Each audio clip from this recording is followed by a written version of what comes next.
कर रहे हैं। अस्सलाम वालेकुम। वालेकुम अस्सलाम। सर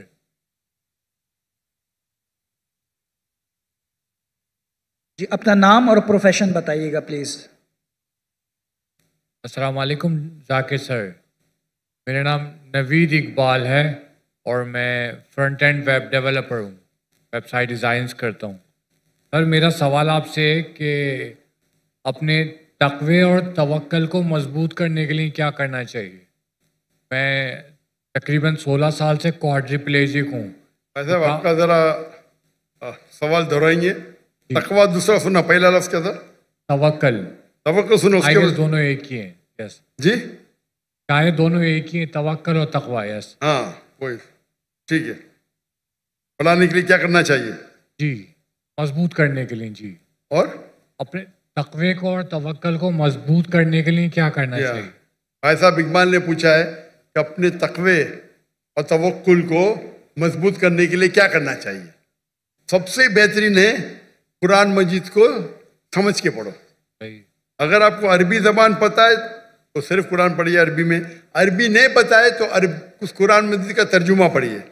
उर्दू पता है तो उर्दू में पढ़िए, इंग्लिश पता है, जो ज़बान में आपको महारत है वो ज़बान में कुरान मजीद का आप तर्जुमा पढ़ो और उसके ऊपर अमल करो। अगर कुरान मजीद को पढ़ेंगे समझ के, उस पर अमल करेंगे तो अल्हम्दुलिल्लाह आपकी सारी मुश्किलात दूर होंगी। आप समझ रहे? सर मुझे अरेबिक भी आती है और मैंने ट्रांसलेशन से भी पढ़ा है। और ट्रांसलेशन से पढ़ा है, उर्दू ट्रांसलेशन से भी पढ़ा है। जी हाँ। और कितने बार पढ़े? 2 बार। 2 बार। कोशिश करता हूँ सर कि मैं अमल करूँ।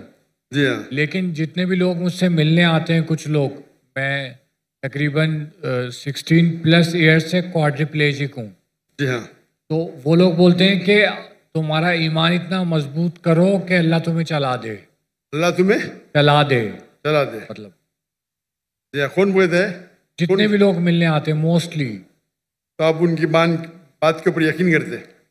मतलब उनकी बात सुन के ये लगता है कि मेरा तवक्कुल और तकवा शायद वीक है। ये जो लोग आपको बोल रहे बेवकूफ़ लोग हैं। कुरान की आयत है, कुरान की आयत है, सूरह नहल सूरह नंबर 16 आयत नंबर 43 फस्अलू अहल ज़िक्री इन कुंतुम ला तालमून। उससे पूछो जो एक्सपर्ट है। कोई डॉक्टर ने आपसे ऐसा कहा क्या ईमान मजबूत करो चलने लग जाएंगे? कोई डॉक्टर ने कहा? आप डॉक्टर से पूछेंगे या आम आदमी से पूछते हैं? आप गलत लोग। अगर वो बोलेंगे मजबूत करो और चलने लग जाएंगे तो उसको बोलो मजबूत करो और छलांग लगाओ 10 माले से। बोलो उसको, हाँ क्या नहीं? क्या बोले उसे? नीम हकीम खतरे जान, नीम क्या हो रहा है ना कुछ कहावत, क्या हाफ नॉलेज। आप उनसे पूछे जिनको बराबर पता है, चाहे मेडिकल साइंस के बारे में और दिन के बारे में। ये कहना कि आपका तकवा हो जाएगा तो क्वाड्रिप्ले चले जाएंगी, वो ये कहना चाहिए अल्लाह से दुआ करो, अल्लाह से दुआ करो कि आपको अच्छी सेहत दे। अगर अच्छी सेहत नहीं देता है तो आपका क्वाड्रिप्लेजिक होना आपके लिए आखिरत के लिए जन्नत की टिकट है। समझे क्या बोला मैं? अल्लाह से दुआ करो क्या मेरा सेहत अच्छा हो जाए। अल्लाह अच्छी नहीं करेगा तो अल्लाह का शुक्र अदा करो। क्या शुक्र अदा करो? अगर आप अल्लाह से दुआ मांगते हैं, अल्लाह दुआ कबूल करता है तो मैं खुश होता हूं, नहीं कबूल करता हूं तो 10 गुना खुश होता हूं। क्यों? नाराजी है इसमें। हाँ, पहले मेरी दुआ थी, सेकंड वाली अल्लाह की दुआ है। आपको यह देखना चाहिए कि आप कुछ गलत काम नहीं कर रहे। आप भाई जो अल्लाह का हुक्म है फॉलो कर रहे। आप क्वाड्रिप्लेजिक है, पैरालाइज तो हाथ तो चक्कर चल रहे आपके ना, ये बस फिंगर्स नहीं चलती। माशाअल्लाह, मैं डॉक्टर हूं, सैकड़ों को जानता हूं जो हिल भी नहीं सकते। शेख दीदा जिससे मुतासिर हुआ 9 साल बेड पे थे, हाथ भी नहीं हिला सकते थे। आप तो उनसे 100 गुना अच्छे, अल्हम्दुलिल्लाह। बराबर की नहीं? सही कह रहे हैं। एक मोमिन वो है जो भी हुआ अल्हम्दुलिल्लाह, ये बेवकूफ लोग हैं जो बोलते भाई दुआ तकवा करो चलने लग जाएंगे। ना दीन के बारे में जानते, ना मेडिकल साइंस के बारे में जानते। आप समझे? अल्लाह ताला कोई भी शिफा कर सकता है। अल्लाह से दुआ करो क्या मैं चल सकूं। अल्लाह नहीं अच्छा करता तो बोला अल्हम्दुलिल्लाह, ये मेरा जन्नत का रास्ता है। आप समझे? आप समझे ना? ये बोलना कि अभी तकवा हो जाएगा चलने लग जाएंगे, ये बेवकूफ लोग हैं। ना दीन जानते ना मेडिकल साइंस जानते। समझ गए आप? ये डॉक्टर जाकिर नहीं बोल रहे। ना दीन जानते ना मेडिकल साइंस जानते। आप समझ रहे ना? सही बात। तो आप अल्लाह से ये दुआ करो। मैं इंग्लिश में कहूंगा, I use to complain to Allah because I had no shoes. मैं अल्लाह से नाराज था, शिकायत करता था कि मेरे पास जूते नहीं है। जब मैं एक इंसान को देखा जिसके पास पैर ही नहीं है, समझ रहे आप? मैं अल्लाह से शिकायत करता था कि मेरे पास जूते नहीं है। लेकिन जब मुझे ख्याल आया, जब मैं इंसान को देखा जिसके पैर ही नहीं थे, तो पैर ने अच्छा होना कि जूते ने अच्छा होना?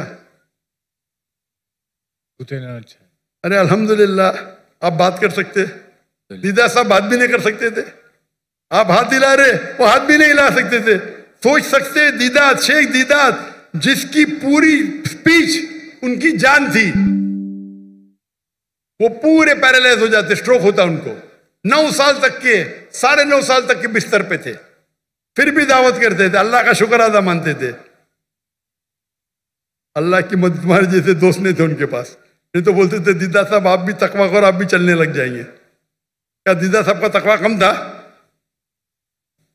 अगर कोई भी कैलामिटी आती है, कोई भी मुश्किलात आती है, 2 चीज हो सकते हैं, इजे सजा है या टेस्ट है। तो आपको अपने जिंदगी में झांक के देखना चाहिए, क्या मैं अल्लाह को मान रहा हूं कि नहीं मान रहा हूं, कुरान पे अमल कर रहा हूं कि नहीं कर रहा हूं। हो सकता है कि अब आप 50% कर रहे, अच्छा मैं 60 करूंगा, 70 करूंगा, 80 करूंगा, 100 की कोशिश करूंगा। तो आप अपने जिंदगी का इंट्रोस्पेक्शन लो। इंट्रोस्पेक्शन मतलब अपने जिंदगी का हिसाब किताब, बराबर। और अगर आपको लगता है कुछ चीज आप कुरान और हदीस के खिलाफ कर रहे, उसको तब्दील करो।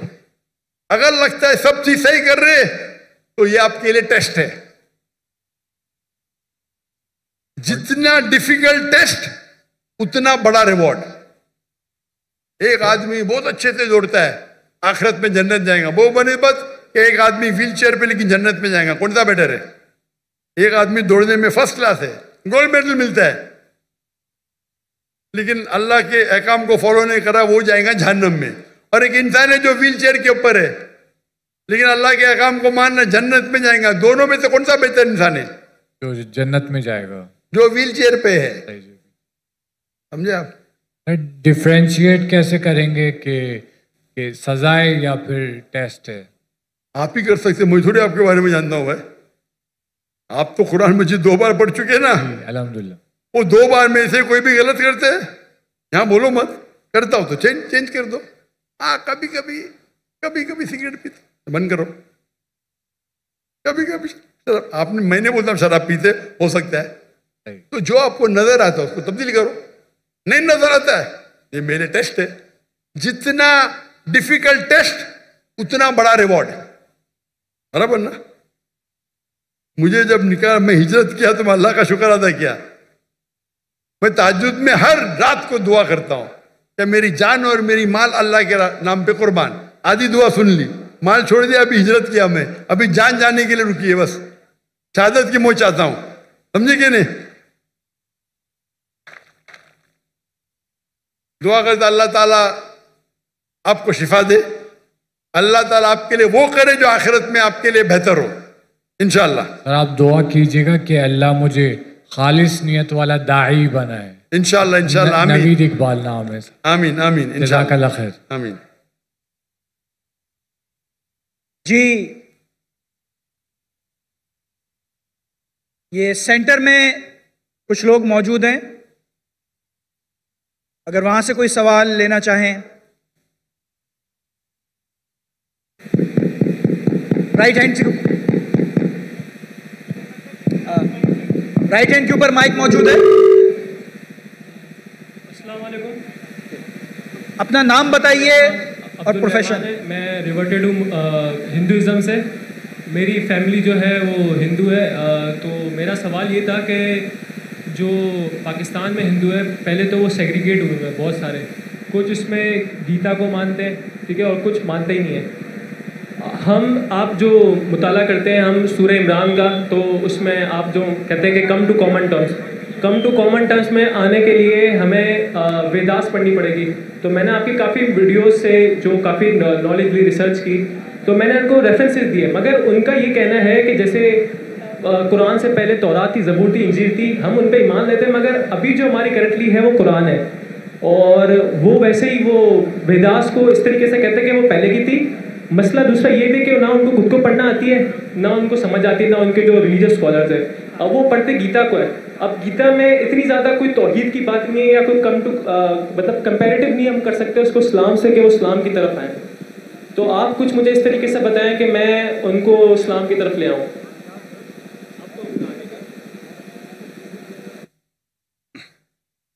भाई साहब एक रिवर्ट है, हिंदू थे, माशाल्लाह मुसलमान बने। वो कहते किस तरीके से दावत देना हिंदुओं से, और पाकिस्तान के हिंदू ज़्यादा पढ़ते हैं भगवत गीता। पाकिस्तान के नहीं, दुनिया के अक्सर हिंदू वेद तो बहुत कम पढ़ते हिंदू लोग, चाहे भी हो, क्या इंडिया में हो, पाकिस्तान में हो, अमेरिका में हो। सबसे ज़्यादा पढ़ी जाने वाली किताब हिंदू मज़हब में है भगवत गीता। भगवत गीता किस तरीके से, अगर वो ये नहीं मानते कि वेद सबसे बेहतरीन किताब है, उनको बोलो क्या उनके पंडित कहते हैं कि वेद सबसे बेहतरीन, और वो कहते हैं आज के लोग क्या ये गीता है वेद का नेक्टर है। नेक्टर मतलब वेद का निचोड़ है, बराबर। तो आप अगर बोलते हैं वेद, भगवत गीता वेद का निचोड़ है, तो वेद को तो आपको मानना ही पड़ेगा। भगवत गीता महाभारत का पाठ है, जहाँ श्री कृष्ण, वो इस बात से मतलब उनके जो स्कॉलर्स हैं वो भी मतलब प्रभुपदा में वो स्कॉन को मानने वाले हैं, तो वो इस चीज़ पे आते नहीं कि वेद को मानना चाहिए। वो गीता पे लेके चल रहे होते हैं, अपनी प्रीचिंग वगैरह जो भी दावत वगैरह वो सब गीता से ही करते हैं। अगर आप प्रभुपदा की पढ़ेंगे ट्रांसलेशन भगवत गीता का, उनके प्रीफेस पे लिखा हुआ है that Krishna is the person who milks, Veda is the cow, milk is the Gita. यानी ये जो वेद है ये गाय है, कृष्ण दूध को निकाल रहा है, और दूध है, दूध क्या है? दूध है भगवत गीता। कहते Bhagavad Gita is the nectar of Veda. वो ये बोल ही नहीं, स्वामी प्रभुपदा कहते कोई भी बोलेगा अगर भगवत गीता इज द नेक्टर, और स्पेशली इस्कॉन वाले वो ये बोल ही नहीं सकते कि वेद ऊंचा नहीं है। ये उनके पास इल्म ही नहीं है। मैं कई इस्कॉन के पंडितों से बात कर चुका हूं, वो कभी भी नहीं बोलेंगे वेद को नहीं मानना चाहिए। वो बोलेंगे हम मानते हैं गीता, बिकॉज गीता आसान है। ये नहीं बोलेंगे क्या वेद गलत है। आप पंडित से बात किए, कोई इस्कॉन के पंडित से? मेरे अबू भी इस्कॉन में, और जितने मैंने इस्कॉन से बात की, इस्कॉन के पंडित, गीता को लेके चलता। इस्कॉन के पंडितों से बात की आपने? मैं आम हिंदू की बात नहीं कर रहा हूं, इस्कॉन के पंडितों से बात की आपने?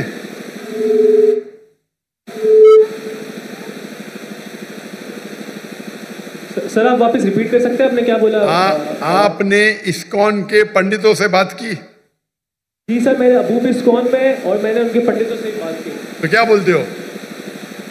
उनको दिखाओ ना किताब, स्वामी प्रभुपदा की किताब दिखाओ, प्रीफेस। आपने प्रीफेस पढ़ा क्या नहीं पढ़ा? आपने भगवत गीता की प्रीफेस पढ़ा? आपने भगवत गीता की प्रीफेस पढ़ा? नहीं सर, नहीं पढ़ा। मैं कुरान को पढ़ रहा हूँ। आप नेट पे जाओ, गूगल करो, स्वामी प्रभुपदा की निकालो किताब, नेट पे जाओ, खरीदने की जरूरत है। प्रीफेस पे देखो लिखा हुआ है, इस्कॉन वाले को दिखाओ, क्या ये आपके स्वामी जी कहते, आप क्यों नहीं मानते? नहीं मानते तो इस्कॉन को छोड़ दो, बराबर के नहीं? अगर कोई कहता है उनके मजहबी किताब के खिलाफ, आपको बोलना चाहिए आपको इल्म ही नहीं है आपके किताब के बारे में। दूसरी बात है, पहली बात है। दूसरी बात, भगवत गीता के हिसाब से भी, भगवत गीता के हिसाब से भी मूर्ति पूजा गलत है। कल आप मौजूद थे? नहीं कल? हाँ, कल 7 और 21 वर्ष का आप मुताला करेंगे ना अभी? हाँ, उसके अंदर लिखा दिखाए उनको। और जहां तक के लिखा है क्या हर युग में क्रिश्चियन आएंगे, वो हम कहते हैं अवतार है, वो मोहम्मद सल्लल्लाहु अलैहि वसल्लम है। तो आप मेरे बाकी कसरों को देखेंगे, similarities with Islam and Hinduism. आपके काफी रेफरेंसेस दिए जो आपने वेदास से दिए थे, कुरान में से, कि वो भाई साहब मैं भी भगवत गीता की बात कर रहा हूँ, वेदा की बात कर रहे। मैं भगवत गीता की बात कर रहा हूँ, वेदा की बात कर रहे। वेदा की तो बहुत रेफरेंस दिया मैंने, कई रेफरेंस दिया हूँ, भगवत गीता के भी दिया हूँ मैं। तो जो भगवत गीता के रेफरेंस दिया उससे शुरू करो और बाद में वेद के ऊपर आओ। इंशाअल्लाह अल्लाह आपको सफलता देंगे। अगर वो नहीं मानते तो अल्लाह ताला बोलते कालू सलामा। अभी वो आदमी आया था, बोल रहा हूं तो बोलता मुझे नहीं सुनने क्या है। तो कुरान क्या आता है कि जाहिल आपके पास आएंगे तो कहो कालू सलामा। क्या वो जाहिल से भेद करेंगे आप? वो आदमी है ना, बाइबल पढ़ा है, मुझसे भेद कर रहा है, क्या करूं मैं व्हाट्सएप पे लिखूंगा, क्या करेंगे? तो कुरान की आयत पे अमल करो। अगर जाहिल इंसान ने सिर्फ बेस कर रहा है तो छोड़ दो, कालू सलामा बोलो उनको। आप समझ रहे हैं नहीं?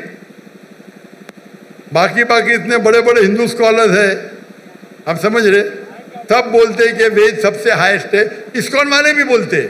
वो आपको बेवकूफ बना रहे और कुछ नहीं। आप बेवकूफ बनो मत, ठीक है ना?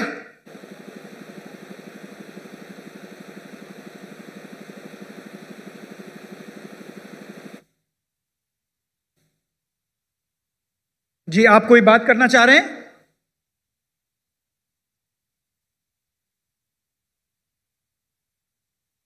ये माइक काम नहीं कर रहा है, प्लीज माइक ये खोलिएगा।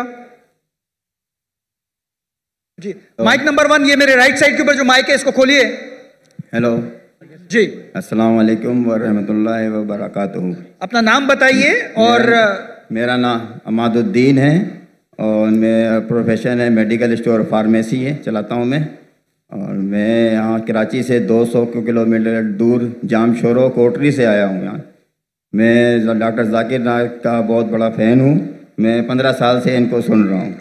जी, सवाल बताइए प्लीज। सवाल ये है मेरा कि हमारे कुरान की आयत है अल-राशी वल मुर्तशी किलाहुमा फिन नार, रिश्वत देने वाला और रिश्वत देने वाला दोनों जहन्नमी हैं। तो हमारे मुल्क पाकिस्तान में काफ़ी इदारे हैं, मैं इदारे का नाम लेना नहीं चाहता, और हिंदुस्तान में भी होंगे और मवालिक में भी रिश्वत देते होंगे। तो हमारे मुल्क में यहाँ बहुत एक छोटी सी काम की वजह से रिश्वत देना पड़ जाता है, ना चाहते हुए भी। तो फिर इसके लिए हमें क्या करिए? दोषी कौन है फिर, हम या जो जिसको दे रहे हैं हम? वो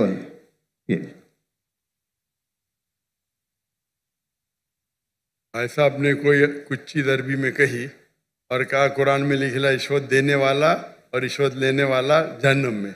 मैं इसी कोई कुरान मजीद की आयत नहीं जानता, हदीस में लिखा हुआ है।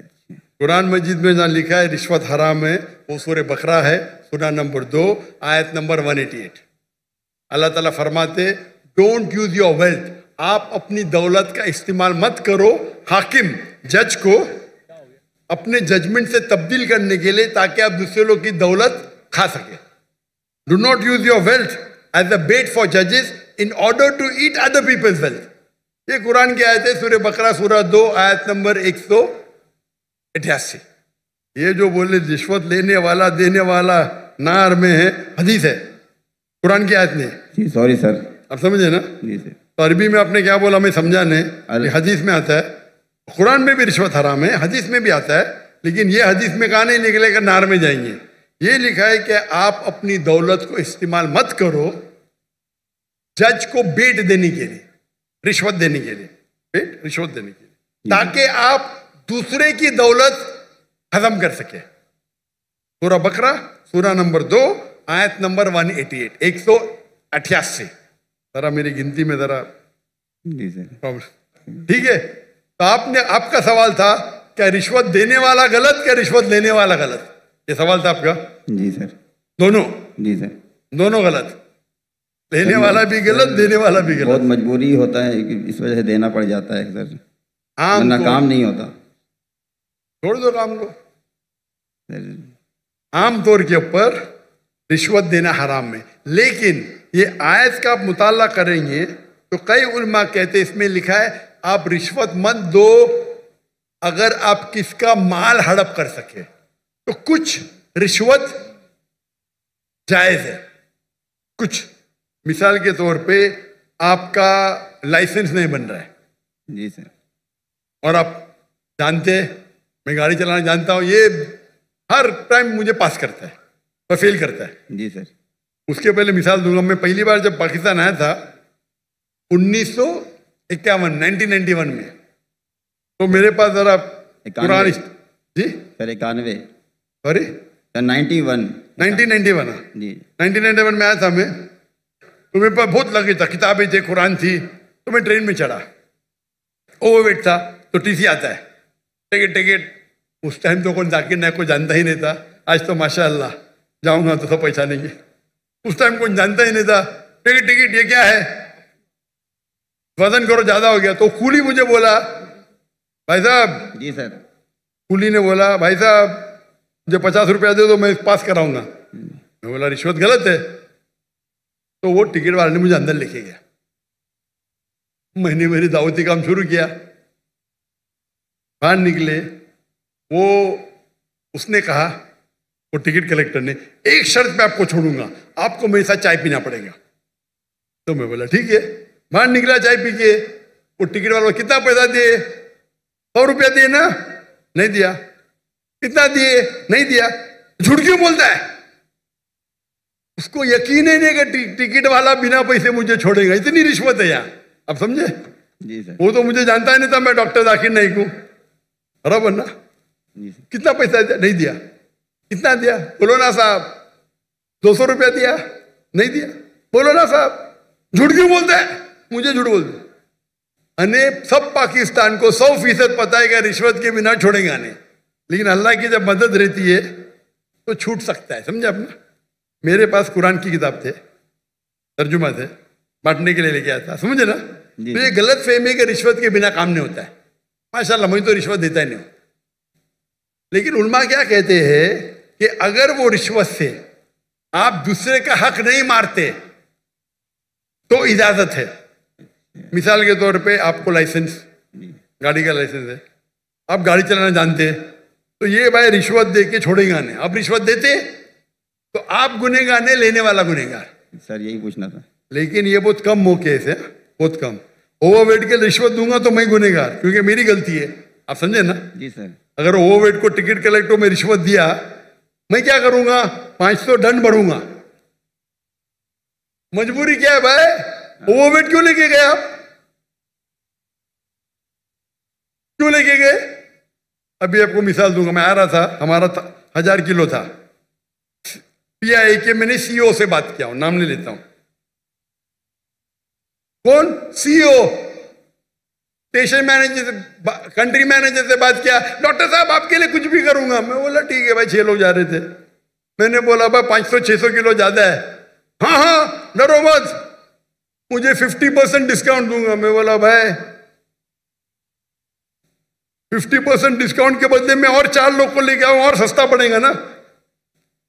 बोला देने का तो फ्री दे, मतलब मत दे। ठुकरा दिया मैंने। PIA, Pakistan airline. अरे इंडियन में कोई भी गैर मुस्लिम मुझे देखेगा तो फ्री में छोड़ेगा, ये है इंडिया। गैर मुस्लिम डॉक्टर जाकिर नाइक को देखेगा 1000 किलो 2000 किलो छोड़ देता है। ये पाकिस्तान है, गवर्नमेंट का गेस्ट हूं मैं, मेरे वीजा पे लिखा स्टेट गेस्ट, और आपका CEO पाकिस्तान का बोलता है 50% डिस्काउंट देगा। चार्ज कर रहे 110 रिंगेट 1 किलो का। मुझे इतना दुख हुआ कि पाकिस्तान में मैं आ रहा हूं, doctor Zakir Naik state guest है, और वो 300 किलो छोड़ नहीं सकते, बोलते 50% डिस्काउंट देंगे। मुझे नहीं चाहिए तेरा डिस्काउंट। मैंने 4 लोग 6 लोग और लेके आया, मेरा सामान लेके आया। सच बोलने को मुझे दुख होता है, बट ये पाकिस्तान का हाल। इंडिया में वो हिंदू मुझे देखेगा, डॉक्टर साहब है, जो भी कहेंगे सच कहेंगे, सच के सिवा कुछ नहीं कहेंगे। ये इंडिया है। आज के तारीख में भी मोदी गलत है, इंडियन नहीं। इंडिया गलत नहीं है, मोदी गलत है। मोदी आज है, कल नहीं रहेगा। जो इज्जत मुझे इंडिया में मिलती है, पाकिस्तान के लोग चाहते, मुझे ये नहीं कहता हूं मैं, चाहते पाकिस्तान के लोग मुझे। नारे तकबीर, जाकिर नाइक से रिश्ता क्या, ला इलाहा इल्लल्लाह। जब हम दावत करते हैं ना इंडिया में, हिंदू लोग मेरे पांव छूते, मैं बोले भाई गलत है, भाई हराम है। बोलते डॉक्टर जाकिर नाइक की बैग नहीं खोलेंगे हम। इतने जगह में इंडिया से घूमा, 50 लोग को लेके गया, कभी ओवरवेट दिया नहीं मैंने। हिंदू लोग बोलते भाई ये तो भाई भगवान का आदमी है, मैनेजर है मैनेजर। यहां तो मैं सीईओ से बात करता है, अरे डॉक्टर साहब मैं आपका फैन हूं। ये हाल है, ये हाल है हमारे देश का। एक स्टेट गेस्ट आ रहा है, शूटिंग करने के लिए सामान लेके आ रहा है। इतनी अफसोस की बात है। पैसा कुछ नहीं है भाई, अफसोस होता है कि ये हाल है हमारे देश का, पाकिस्तान का, जिसको मैं दिल से चाहता हूं। मैं अगर हिंदुस्तान की हिजरत किया वो सिर्फ मोदी की वजह से। जो मजा वहां आता है, और मजमा इससे बड़ा 10-10 लाख, वो 1 लाख बोला, गलत बोला, 10-10 लाख। और उर्दू में बात करने क्यों लगा मैं? मेरे बॉम्बे के पुलिस कमिश्नर बोलते जाकिर भाई, तुमको जाकिर भाई बोलते, एवरीवन लव्स यू, लेकिन मैं आपसे नाराज हूं। मैं क्यों नाराज है भाई? आपका मैसेज आप हिंदी में देना चाहिए, उर्दू में क्यों? आपके चाहने वाले इतने, आप उर्दू में तकरीर करो तो मैं खुश होऊंगा।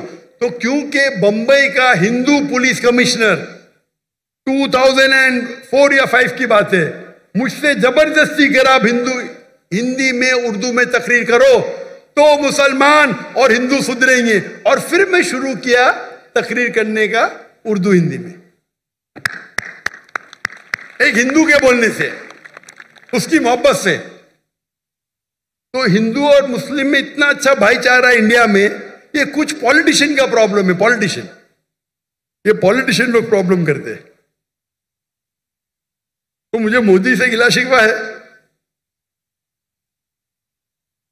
तो मोदी अगर गलत है तो इंडिया को क्यों गलत करे भाई? मोदी गलत है, इंशाल्लाह आगे रहेगा नहीं, इंशाल्लाह। आप समझे ना?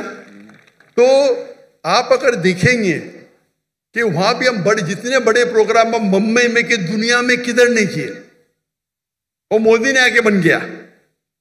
हम बड़े बड़े कॉन्फ्रेंस किए माशाल्लाह। तो ये पॉलिटिक्स, और मैं पॉलिटिक्स के करीब भी नहीं हूं। तो जहां तक के रिश्वत का सवाल है, आपका अगर कोई चीज अटक गया जो हक है, उसमें अगर रिश्वत देते तो बहुत कम टाइम ऐसा होता है। और तो रिश्वत लेने वाला गलत, देने वाला को अल्लाह ताला इंशाअल्लाह माफ करेगा। मैं लेकिन वो भी नहीं मानता हूं। लेकिन अक्सर इंडिया में, पाकिस्तान में जानता नहीं हूं मैं, इंडिया में मैं कहता हूं क्या करप्शन है। आप जानते पाकिस्तान में शायद और है। कोई भी मुस्लिम अगर 2 लाख रुपए से ज्यादा कमाता है और धंधा करता है, 95% वो हराम करता है, रिश्वत देता है। आप समझ रहे? रिश्वत के बिना गाड़ी चलेंगी ही नहीं। रियल एस्टेट के अंदर इंडिया में रिश्वत हो तो मैं मेरे बहुत से धंधे माशाल्लाह, कोई भी धंधे में रिश्वत देता नहीं हूं मैं, कोई धंधा करता ही नहीं हूं, क्या मजबूरी? रियल एस्टेट में रिश्वत, जो अक्सर धंधे में रिश्वत। हमारा मेडिकल प्रोफेशन था माशाल्लाह, उसमें भी रिश्वत है। अगर मैं रिश्वत दूंगा तो 5 गुना ज्यादा कमाऊंगा। अरे अल्लाह ताला झोली में डालता है तो क्या रिश्वत देना? पैसे की मोहब्बत ही क्या? तो अक्सर लेकिन जितने रिश्वत होते धंधे वाले, बिजनेस के, ये 95% हराम है। अगर आप बिजनेस में आपका लाइसेंस पास करते, आप दूसरे के लाइसेंस को रोक रहे, तो अक्सर जितने रिश्वत है वो हराम है। लेकिन अक्सर बिजनेस में, चाहे इंडिया में और पाकिस्तान में, हराम काम करने पड़ता है अक्सर। मेरा उसूल क्या है? अगर आप रिश्वत दे के कमाते हैं 1 अरब रुपया, पूरा 1 अरब भी आप अगर डोनेशन में देंगे तो भी नेगेटिव में रहेंगे। रिश्वत देने का आपको नेगेटिव 1000 पॉइंट मिला, डोनेशन देने का प्लस 100 पॉइंट मिला, आप नेगेटिव 900 पॉइंट हो गए। इसीलिए अल्लाह ताला फरमाते हैं गरीब इंसान को जन्नत में जाना आसान है, अमीर इंसान की हिसाब किताब होंगी। अभी मेरे बिजनेस में पार्टनर अल्लाह ताला, मेजर शेयर उनका है, तो मुझे फर्क ही नहीं पड़ता नुकसान या फायदा। अब समझ रहे, मेरा बिगेस्ट शेयर होल्डर अल्लाह सुब्हानहू ताला है, मुझे तो चैरिटीज देने का है, तो अल्लाह ताला मेरी झोली में डालता, मैं लेक्चर भी करता, अल्लाह ताला यहाँ से पैसा देता, वहां से पैसा देता। लेकिन दावती काम के लिए बहुत पैसा लगता है, चाहने वाले बहुत है मेरे, लेकिन रिश्वत आमतौर पे देने वाला भी जहन्नम में, लेने वाला भी, अनलेस आप अपने हक के लिए, अगर कोई रोक रहा है अपने हक के लिए, क्या हो गया? What's happened? क्या हुआ है? सोए हुए थे कुछ लोग, सोए हुए थे, क्या कुछ लोग सोए हुए थे, कुछ लोग सोए हुए थे। जब आपकी बात आई तो वो कुछ लोग सो रहे थे। सो रहे थे। सत्तार साहब, फारूक सत्तार साहब, फारूक सत्तार साहब। रिश्वत देने में अगर आप किसका हक मारते हो, और अक्सर रिश्वत में हक मारते हो, मिसाल के तौर पे आप टेंडर दिए, टेंडर में कोई आपका क्लर्क आपको टेंडर के लिए, टेंडर का मैं अमाउंट बोलूंगा, आपको पैसा देता है, ये हराम है। या आपका लाइसेंस अटक गया, लाइसेंस पास करने के लिए आप कोई मिनिस्टर को पैसा देते हैं, हराम है। तो इसमें दोनों गलत, देने वाला लेने वाला, तो अक्सर रिश्वत में दोनों गलत होते, देने वाला लेना। चंद ऐसे किस्से है या वाक्य है जिसके अंदर आप अपने हक के लिए लड़ रहे, आपको ड्राइविंग आती है, जानबूझ के आपको फेल कर रहा है, जब तक मैं पैसा नहीं दूंगा ये मुझे पास नहीं करेगा, उस टाइम आप कुछ पैसे देते हैं तो इंशाअल्लाह अल्लाह आपको माफ करेगा, लेकिन लेने वाले को हराम है। लेकिन आमतौर पे रिश्वत देना लेना दोनों हराम है। Hope the answer the question. Pakistan की बात आई, कराची की बात आई। कराची वालों, क्या आप डॉक्टर जाकिर नाइक साहब को खड़े होके बताना चाहोगे कि आप इनसे कितनी मोहब्बत करते हो?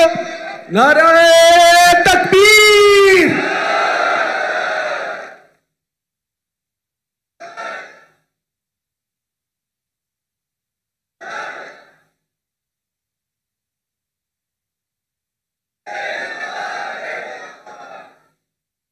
निसार,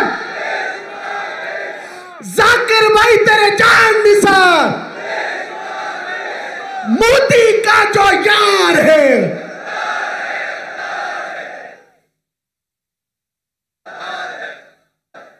जी तशरीफ रखिए, तशरीफ रखिए। बहुत शुक्रिया आप लोगों का, बहुत शुक्रिया। सवाल लेना चाहेंगे हमारी बहनों की तरफ से? कोई अगर सवाल, मुख्तसर, जामे, लॉजिकल सवाल, अगर कोई गैर मुस्लिम बहन है तो पहले उसको मौका दिया जाएगा। हमारा प्रोग्राम अल्हम्दुलिल्लाह अपने जोबन की तरफ जा रहा है और हम ये चाहते हैं कि ज़्यादा से ज़्यादा लोग इससे मुस्तफ़ीद हों।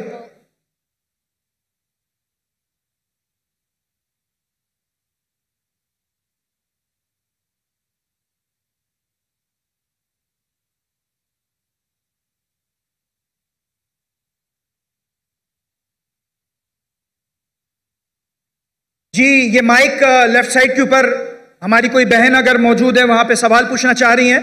अगर कोई गैर मुस्लिम बहन है तो पहले उनको मौका दिया जाए, नहीं है तो फिर मौका दिया जा सकता है। जी, मेरा नाम सना तस्लीम है और मेरा प्रोफेशन टीचिंग है। मेरा सवाल जो है वो आपसे ये है कि बहन माइक के थोड़े करीब आ जाएं, माइक के थोड़े करीब आ जाएं।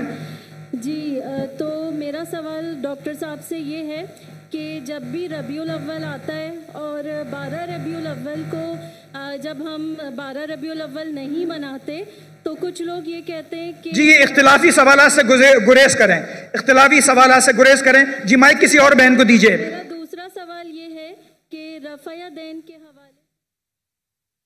जी, मैं कोई इल्मी सवाल कीजिए, इख्तिलाफी सवाल से गुरेज कीजिए। जी, किसी और बहन को माइक दीजिए please.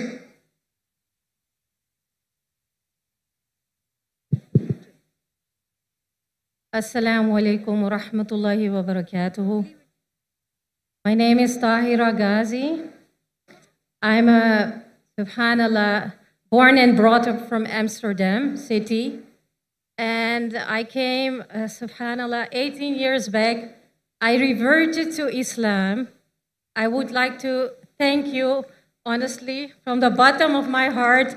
Jazakumullahu khairan, because my mentor is Dr. Zakir Naik. तकबीर, तकबीर, तकबीर. Dr. Zakir Naik's mentor is Sheikh Ahmed Didat, and mine is Dr. Zakir Naik. After reverting to the beautiful religion of Islam, I have learned a lot through Peace TV, where it started all, my journey started all in Amsterdam City. Subhanallah. So my parents, my whole family is from a non-Muslim family background. The question that my mother always asked me is, why you Muslims always want to invite us towards Islam? Why you just don't leave us alone? I tell her, my mother, my dear mother, because I love you and I want to protect you from the falsehood which you have been learning. So this is the message to all our non-Muslim brothers and sisters, that we would love to protect them from the falsehood so they will see the truth. The truth is the beautiful revelation which was bestowed upon our messenger, Prophet Muhammad sallallahu alaihi wasallam, which is the last and final revelation, the Quran. So the question to you, Dr. Zakir, could you advise me if I have done the right thing in explaining to them that this is a falsehood, and if this is the right thing, the right reply that I gave back to them, that I want to save them from the falsehood and I would guide them towards truth. Obviously, I'm not the guide. That is that is Allah subhanahu wa ta'ala. MashaAllah. Jazakumullahu khair. And your wife, Sister Farhat, is an inspiration for me as well. She became my friend. So, Alhamdulillahi Rabbil Alameen. All fadl min Allah hada. Min fadli Rabbi. माशाल्लाह. बहन जी का सवाल है कि वो Amsterdam में रहती थी और 18 साल पहले वो वापस आ गई पाकिस्तान में, और कहती है कि मैं फिर से इस्लाम मज़हब में जन्म लियो, क्योंकि वो उनकी बातों से लग रहा है कि वो इस्लाम से दूर थी. और No. My whole family is non-Muslim. There are Jewish, there are Christian, Catholic, Hindu, Muslim, you name it. They don't believe in the concept of one God. They say you have to respect all religion, and this is one. And I said no. So I took myself out from that family. But I pray to Allah subhanahu wa ta'ala that He will guide them. Allahumma ameen. माशाल्लाह. तो बहन ने और clarify की कि उनके जो ख़ानदान हैं वो गैर मुस्लिम थे, वो इस्लाम से मुतासर होकर, मेरे वीडियो कैसेट से मुतासर होकर 18 साल पहले उनने इस्लाम कबूल किया. और अभी जब वो दावत देते हैं इस्लाम के बारे में, तो उनके जो ख़ानदान के लोग हैं वो मुसलमान से नफरत करते हैं और उनसे पूछते हैं कि क्यों आप इस्लाम की दावत देते हैं. तो बहन कहती है कि मैं हक़ की तरफ बुलाती हूँ, और हक़ का पैगाम जो अल्लाह ताला देते हैं कुरान मजीद में और आखिरी नबी मोहम्मद सल्लल्लाहु अलैहि वसल्लम हदीस में देते, वो सही है. तो ये पूछते हैं क्या ये सही है क्या नहीं. ये बेशक सही है. बहन, अल्लाह का पैगाम पहुँचाना, कुरान मजीद की तालीमात गैर मुस्लिम को पहुँचाना बिल्कुल सही है, और खुसूसन आपके लिए, क्योंकि आपके वालिदैन, आपके ख़ानदान के लोग. Sister, do you understand Urdu or not? Sorry? Do you understand Urdu? A little bit, but yeah, I can, the basic, I sorry. can understand. I'm sorry, so I better speak in English. I was just repeating your question, sister. And regarding your question that are you right in telling your family members that the real guidance is from Allah subhanahu wa ta'ala, which is given in the Quran, and from our beloved Prophet Muhammad sallallahu alaihi wasallam. You're totally right, sister. Alhamdulillah. You're totally right. You should give the message of Allah, that is the Quran, and the message of the Prophet mentioned in the Hadith. But giving the translation of the Quran is very good. But as you have heard in my talk, the master key for dawah is Surah Imran, chapter 3, verse 64. Where Allah says, ta'alaw ila kalimatin sawa'in baynana wa baynakum. Come to common terms as between us and you. Which is the first term, Allah na'budu illallah. That we worship none but Allah. When you are speaking to your family, if they are Christian, to break the ice, as you may have heard in my talks, you should say, Islam is the only non-Christian faith which makes an article of faith to believe in Jesus Christ, peace be upon him. No Muslim is a Muslim if he does not believe in Jesus Christ, peace be upon him. We believe that he was one of the mightiest messengers of Allah subhanahu wa ta'ala, of Almighty God.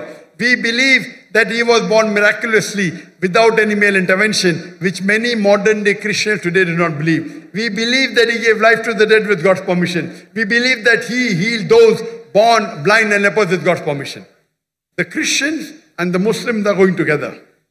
That is parting of faith. The parting of faith is that many Christians think that Jesus Christ, peace be upon him, claimed divinity. And they think that Jesus Christ, peace be upon him, is God. So you have to tell your family members that there is not a single unequivocal statement in the complete Bible where Jesus Christ, peace be upon him, himself says that I am God, or where he says worship me. And you can throw a challenge, or you can say there is a lunatic person, joker-looking person wearing a suit and a cap, trousers above the ankle. He is saying that there is not a single unequivocal statement, not a single unambiguous statement anywhere in the Bible where Jesus Christ, peace be upon himself, says that I am God, or where he says worship me. If any Christian can show me a single unequivocal statement, a single unambiguous statement from anywhere in the Bible where Jesus Christ, peace be upon himself, says that I am God, or where he says worship me, I am ready to accept Christianity. Can I say something, if you don't mind? Sure. So with your teachings, Alhamdulillahi Rabbil Alameen, I've been given da'wah through the world, traveling over, and subhanallah, Allah subhanahu wa ta'ala chose me. I didn't expect this would happen to me, that so many non-Muslims accepted Islam after your messages from the Quran and the Sunnah. I'm thankful and grateful to Allah subhanahu wa ta'ala that I could, send this message forward of you. Alhamdulillah, jazakumullahu khairan. Assalamu alaikum wa rahmatullahi wa alaikum assalam. But sister, you have to continue doing dawah with your family members. Yes. If they don't, Allah says in the Quran, in Surah Ghashiyah, chapter 88, verse number 19 to 22,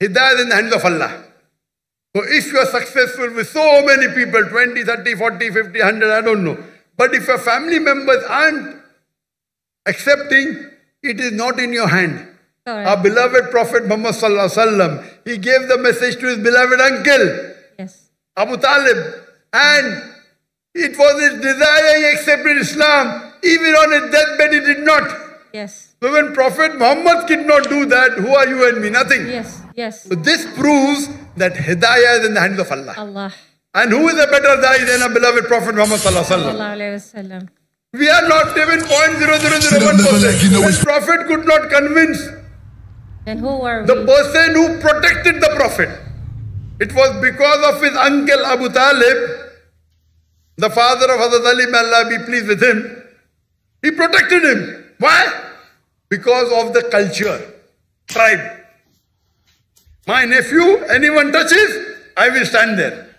He protected him with life, with wealth. Allah didn't give him hidayah. Prophet wanted.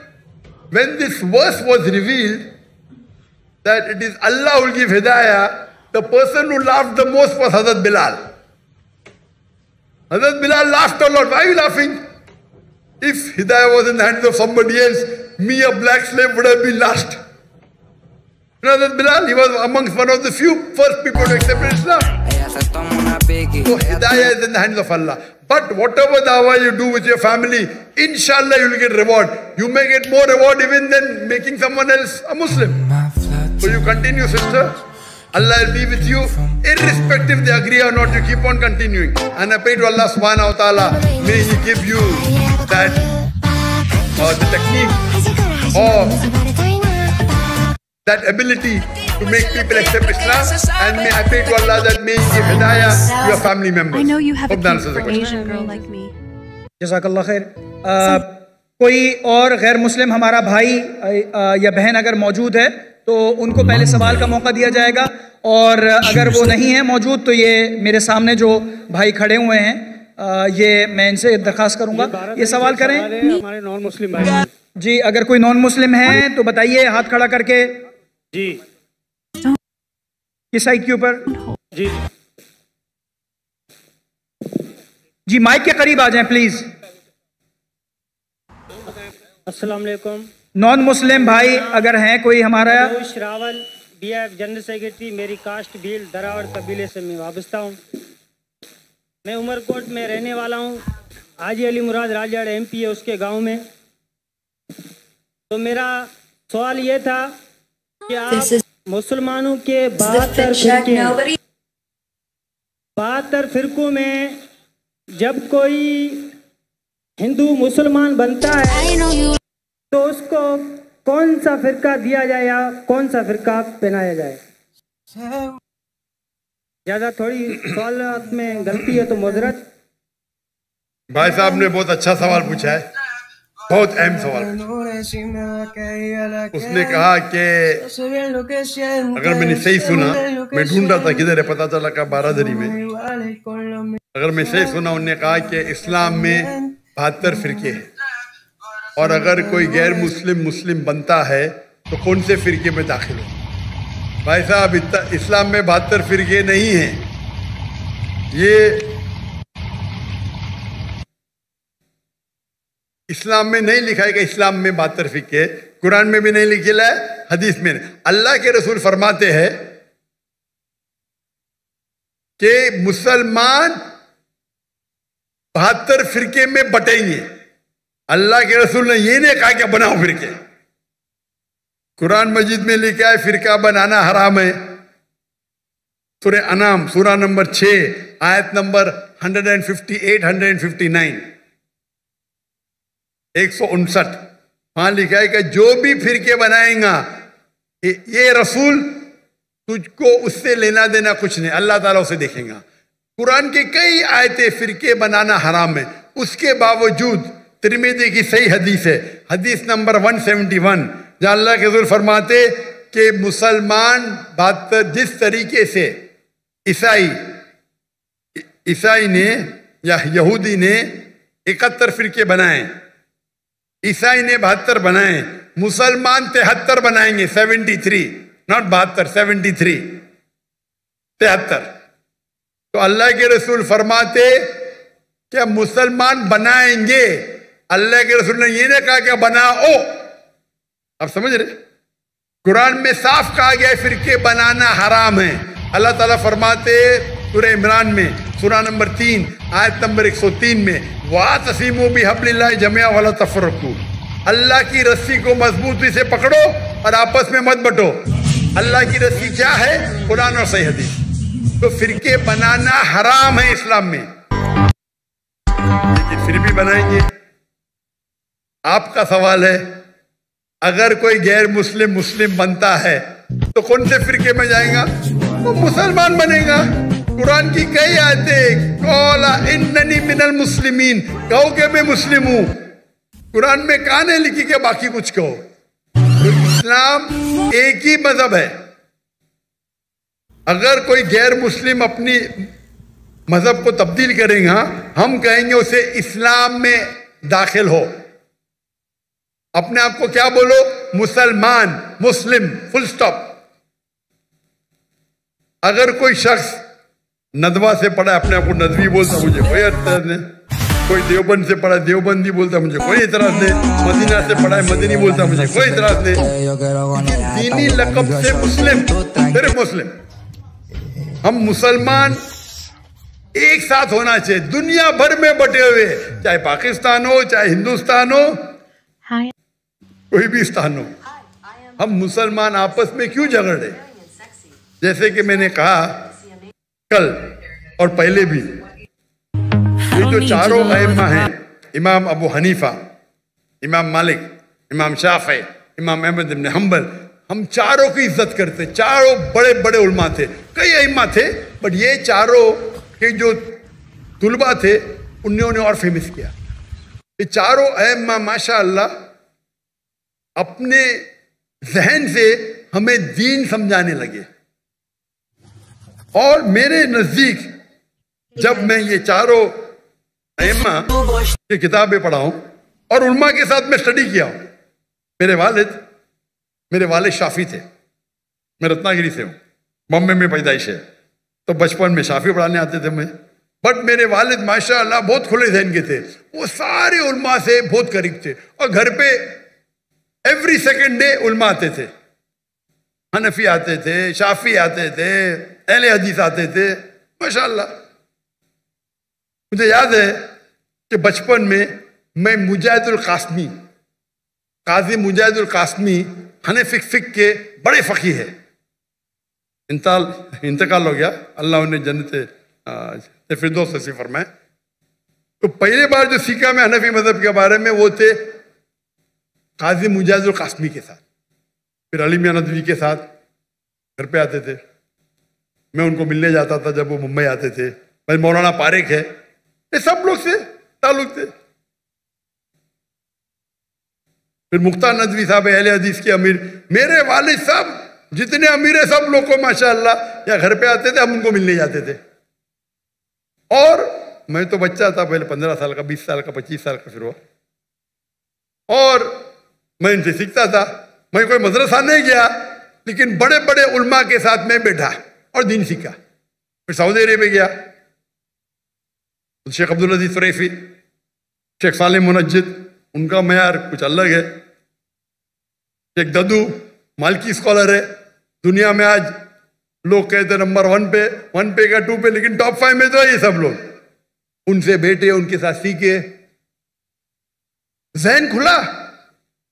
सबसे पहली बार जब मैं अरबी सीखने गया था, अरबी में महारत मुझे नहीं है, डॉक्टर फ़ा अब्द रहीम इंडिया से है, लेकिन उनने एक नया शुरू किया था मदीना यूनिवर्सिटी में गैर अरब को अरब सिखाने के लिए। तो सबसे पहले उस्ताद जो मेरे बाहर के थे वो डॉक्टर फ़ा अब्द रहीम थे, और वो कहते थे कुरान में कितने बार भी पढ़ो, कहाँ लिखा ने अपने आप को हनीफी बोलो, शाफी बोलो, देवबंदी बोलो, मदनी बोलो या सल्फी बोलो, कुरान में लिखा है क़ाला इन्ननी मिनल मुस्लिमीन। और देखे जाओ तो 95% सेम है, कुछ थोड़ा ऊपर नीचे होगा, कोई कहता हाथ ऊपर रखना अफजल है, कोई कहता नीचे करना। मैं तहकीक करता हूं, तहकीक करने के बाद मैं बहुत सख्त हूं फॉलो करने के लिए, लेकिन तहकीक करने के बाद मैं जो कहता हूं कि मैं भी सही हूं, ये आम लोग बोलते हैं मैं ही सही हूं, ये प्रॉब्लम है। मैं ही सही हूं, आई एम ओनली राइट, आई से आई एम ऑल्सो राइट। इस्लाम में माशाअल्लाह इतना वाइड स्कोप है, ये छोटे छोटे बात पे इख्तिलाफ पे रफतन करना चाहिए कि नहीं हाथ का मानना, तो इस पे झगड़े होते, डिबेट होते। और चारों अइम्मा ये मानते हैं अगर आप कोई दूसरे अइम्मा पे अमल करते तो कोई गुनाह नहीं है, और मैं भी उसको मानता हूं, क्योंकि अल्लाह ताला ने मुझे एडवांटेज दिया है कि मैं मुख्तलिफ अइम्मा, मालकी तो यही नहीं है, मलकिया, शेख मोहम्मद हसन दद्दू नाम सुना ही नहीं होगा, कौन सुना शेख मोहम्मद हसन दद्दू का नाम? एक भी हाथ ने, हाँ एक दो हाथ है उधर। शेख मोहम्मद हसन दद्दू मोरिटानिया के है, मेरे बहुत करीब है, और आज की तारीख में लोग कहते हैं वो सबसे बेस्ट आलिम है, बट बेस्ट नहीं, टॉप 5 में तो आएंगे। हदीस की नॉलेज, कुरान की नॉलेज की है, वो सीखा उनसे।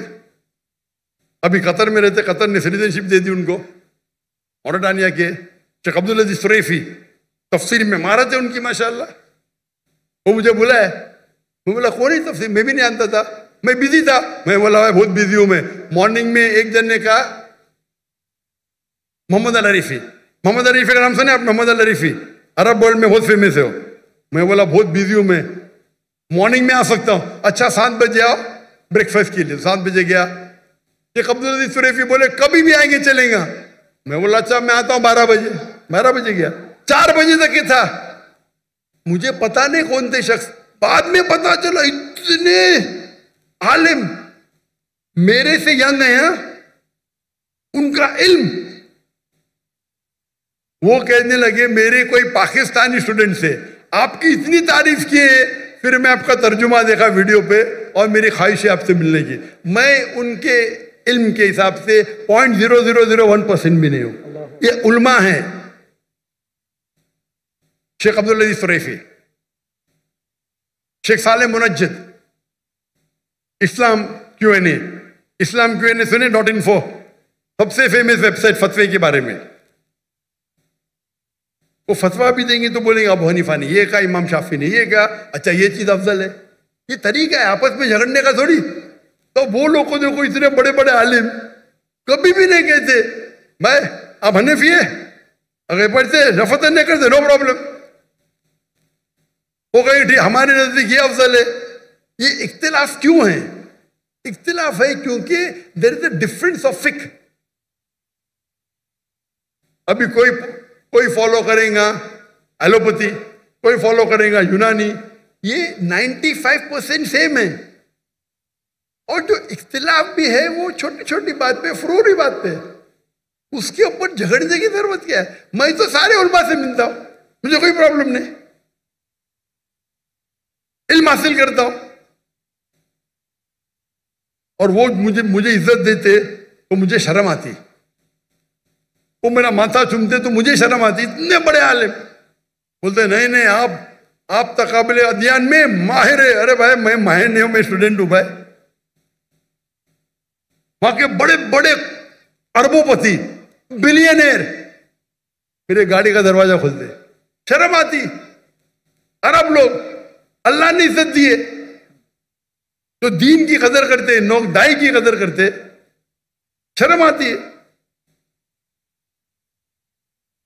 जहां तक के मुसलमान है, जो गैर मुस्लिम देखता है वो यही देखता है कि हनफी है कि शाफी है कि देवबंदी है कि बरेली है। वो मुसलमान है, मारो, हम आपस में झगड़ते। हम अगर एक हो जाएंगे, हम मुसलमान एक हो जाएंगे, तो कोई माई का लाल हमें कुछ छू नहीं सकता है। माफ करना जरा, जबान मेरी मुंबई की हो गई। इंशाअल्लाह कोशिश तो कर रहे, हम कोशिश ही कर सकते, बाकी अल्लाह पे छोड़ते। जो भी अल्लाह ने आपको सलाहियत दी है उसका इस्तेमाल करो। अगर अल्लाह ने सलाहियत दी मुझे बात करने की, और बात करने के टाइम में मैं चुप बैठ जाऊंगा, अल्लाह मुझसे सलाहियत ले लेगा, क्या डरने का। हम तो अल्लाह का पैगाम फैलाने के लिए आए, जिंदगी वक्फ कर दी, तो क्या डरना। इसीलिए अल्लाह ताला फरमाते सूरह इमरान में, सूरह नंबर 3 आयत नंबर 103 में, वातसीमो बिहब्लिल्लाहि जमीअन वला तफर्रकू, अल्लाह की रस्सी को मजबूती से पकड़ो और आपस में मत बंटो। आपके पास भी इस मुल्क में बड़े बड़े उलमा हैं। मुफ्ती तकी उस्मानी इकोनॉमिक्स के अंदर, इस्लामिक इकोनॉमिक्स में आज के तारीख में नंबर 1 है। मुफ्ती तकी उस्मानी का नाम तो सुना होंगे आपने, जानते होंगे, लेकिन आज के तारीख में नंबर 1 है। और एक शख्स थे जो इंतकाल हो गया, उनका नाम है डॉक्टर हामिद हुसैन हसन। किसने डॉक्टर हामिद हुसैन का नाम सुना?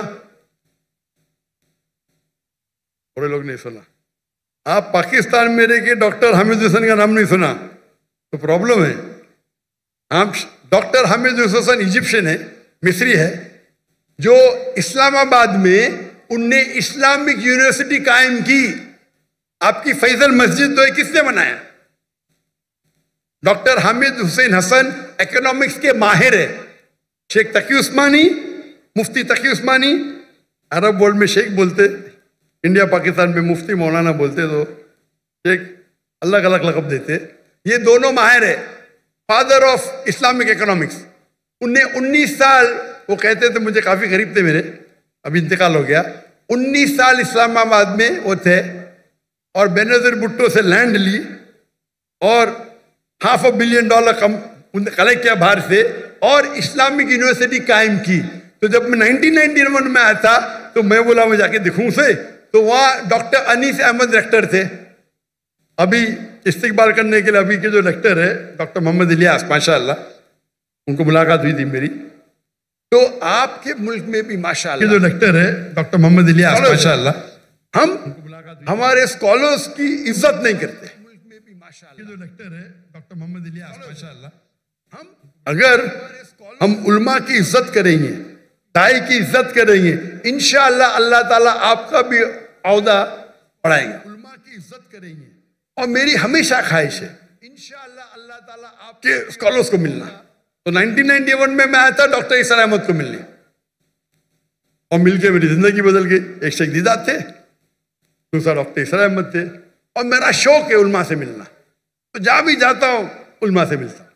उल्मा से मिल के अल्लाह ने थोड़ी सी नॉलेज मुझे भी दे दी। लेकिन मैं मुख्तलिफ उल्मा से मिला, मुख्तलिफ, हनफी, शाफी, हम्बली, मलकी, सलफी, अहले हदीस, माशाअल्लाह। चंद लोगों को मौका मिलता है जैसा अल्लाह ने मुझे दिया। इसीलिए मेरी हमेशा है कि मैं अपने को बोलता हूँ क़ाला इन्ननी मिनल मुस्लिमीन। अमली तौर पे चारों अइम्मा ने कहा, आपको कोई भी फतवा मिला जो अल्लाह और अल्लाह के रसूल के खिलाफ है, फतवे को छोड़ दो। तो अमली तौर पे मैं पक्का हनफी, पक्का शाफी, पक्का हम्बली, पक्का मलकी, पक्का अहले हदीस, पक्का सलफी। मैं तहकीक करता हूं, अमल करता हूं। ये सब मेरे अइम्मा हैं। और अब जाएंगे, अगर बाहर निकलेंगे पाकिस्तान और इंडिया के बाहर, ये उल्मा को मिलेंगे, ये आलिम सब लोग की इज्जत करते। मैं भूल गया और एक बड़े आलिम के डॉक्टर ज़ियाउर रहमान आज़मी, हिंदू थे, वो मेरे उस्ताद थे हदीस में, हिंदू ब्राह्मण थे। 19 या 20 साल की उम्र में इस्लाम कबूल करके मक्का भाग गए, फिर कायरो जाके सीखे हदीस, फिर मदीना यूनिवर्सिटी के डीन बने। डीन, मैंने हदीस उनसे सीखी, हिंदू से, तो मुसलमान बन गया। तो अल्हम्दुलिल्लाह अल्लाह ने मुझे इतना नवाजा, क्योंकि अमेरिका सीखने के बाद ना मैं अमेरिका के पीछे भागा, ना मैं सीखने के बाद अल्लाह ने सारा दौर करा, अमेरिका का भी दौर करा, ऑस्ट्रेलिया का भी, लंदन का भी, यूके का, नाम लो शहर में हूं मैं, लेकिन दावत करने के लिए। तो जो भाई साहब का सवाल था कि अगर कोई गैर मुसलमान बनता है, उसे कहना चाहिए मुस्लिम बनो, अल्लाह और अल्लाह के रसूल की बात मानो, कुरान मजीद पे अमल करो और सही हदीस पे अमल करो और अपने आप को मुस्लिम कहो। इंशाअल्लाह अल्लाह ताला आपको आखिरत में जन्नत में लेके जाएंगे। और दुआ है कि हम पाकिस्तानी भाई, हिंदुस्तानी भाई, जितने भी मुसलमान हैं और बहनों, अल्लाह की रस्सी को मजबूती से पकड़े। क्योंकि उर्दू में तकरीर कर रहा हूं तो पाकिस्तानी और हिंदुस्तानी, थोड़े बांग्लादेशी को भी उर्दू आती है। अल्लाह की रस्सी को मजबूती से पकड़िए। आपस में जो इख्तिलाफ है उसे छोड़ दो। कोई पत्थर फेंकता है, अपने आप को इतना ऊंचा करो कि पत्थर आप पे नहीं पहुंचे। मैं कभी भी कोई भी मेरे खिलाफ बात के, मैं उसका जवाब देता ही नहीं हूं। खाली मेरे स्टाफ को बोलता हूं, देखो भाई मैंने कुछ गलती किया और वो सही कह रहे तो मुझे बोलो, मैं सुधर जाऊंगा। क्योंकि हमें अल्लाह और अल्लाह की रसूल की बात मानना चाहिए। और अपना बड़प्पन ये है कि हिंदुस्तान में मैं क्या करता हूं, जो मेरे खिलाफ बात करता हूं उनको भी मैंने स्टेज पे बुलाता हूं, बात करो। क्योंकि मैं उनसे कहता हूं कहीं भी कुरान में, कहीं भी हदीस में नहीं लिखा है कि आप डॉक्टर जाकिर नाइक के खिलाफ है तो जन्नत में नहीं जाएंगे, बराबर। मैं कोई भी कुरान की आयत पढ़ा भी नहीं, ना हदीस पढ़ा। यहां तो मारा मारी, मैं वीडियो खोलता हूं तो पाकिस्तानी के तो एक उल्मा दूसरे उल्मा को गाली दे रहा है। क्या हो रहा है ये? अगर मुझे कोई गाली देता, मैं बोलता हूं भाई कुरान में कहीं नहीं लिखे, हदीस में कहीं नहीं लिखे, अगर डॉक्टर जाकिर नाइक को गाली देंगे तो आप जन्नत में नहीं जाएंगे। मेरी शर्त है कि आप अल्लाह में मानो, अल्लाह के रसूल में मानो, उनकी बात करो, मैं आपको मेरे स्टेज पे बुलाऊंगा। मेरे खिलाफ बात करो, नो प्रॉब्लम। ये करने की वजह से कई जो मेरे दुश्मन थे मेरे दोस्त बन गए। जो स्टेज से मेरे खिलाफ बात करते थे मेरे फेवर में बात करने लगे। जब मुझे हिजरत करने पड़ा तो अल्हम्दुलिल्लाह सारे अक्सर 95% जितने इदारे हैं, जितने उलमा हैं, सब लोग ने सपोर्ट किया। बोला जाकिर नाइक के साथ हमारा इख्तिलाफ होगा अलग बात है, लेकिन हम वो टेररिस्ट नहीं है, वो तकाबुल अध्ययन के इसमें माहिर है। मैंने कहता हूं, हमारी नो कहते। तो ये आप मोहब्बत फैलाओ और आपस पहले ही पूछेंगे भाई कौन से फिरके गए आप, और फिरके के अंदर फिरके, फिरके में फिरके, फिरके में फिरके, खत्म ही नहीं होगा। हमारा सिर्फ एक ही दीन है, इस्लाम, एक ही अल्लाह सुब्हानहू व तआला, आखिरी नबी एक ही मोहम्मद सल्लल्लाहु अलैहि वसल्लम। हम जुड़ के रहे, आपस में मोहब्बत से रहे, इंशाअल्लाह इंशाअल्लाह हम मुसलमान जो अल्लाह की आयते कुंतुम खैरा उम्मतन उखरिजत लिन्नास, अल्लाह ताला कहते हैं हम सबसे बेहतरीन कौम है सारी उम्मत में। लग रहा तो नहीं है, इंशाअल्लाह अगर कुरान की रस्सी को पकड़ेंगे इंशाअल्लाह हम सबसे बेहतरीन कौम होंगे। जिस तरीके से हमारे साहबाज थे अल्लाह के रसूल के वक्त पे, हमारे खुलफा राशिदीन थे, we want top of the world. दुआ करते कि हम उस टाइम पे रह के मुसलमान भी इंशाल्लाह वापस टॉप ऑफ द वर्ल्ड पे रहे इंशाल्लाह। जज़ाकल्लाह खैर। जी कोई सवाल, अगर बारादरी से दोबारा कोई, वहाँ पर माइक ओपन है, तो बारादरी से अगर कोई नॉन मुस्लिम हमारे भाई कोई और सवाल पूछना चाहें, क्योंकि हम यहाँ से सवालात काफ़ी ले चुके हैं। बारादरी से अगर कोई सवाल है तो पहले उनको हक दिया जाएगा और उसके बाद फिर हम यहाँ पे, अगर वहाँ पे कोई सवाल नहीं है तो फिर हम यहाँ पे पूछेंगे। अब दूसरा सवाल ये है कि मैंने ये भी सुना है कि जब रमज़ान शरीफ का महीना आता है तो 30 दिन जन्नत के दरवाजे खुले रहते हैं और दोज़ख के दरवाजे बंद हैं, लेकिन उस 30 रमज़ान के रोज़े या महीने के, उस रमज़ान के महीने के अंदर कोई हिंदू मर जाता है तो वो कहाँ जाता है?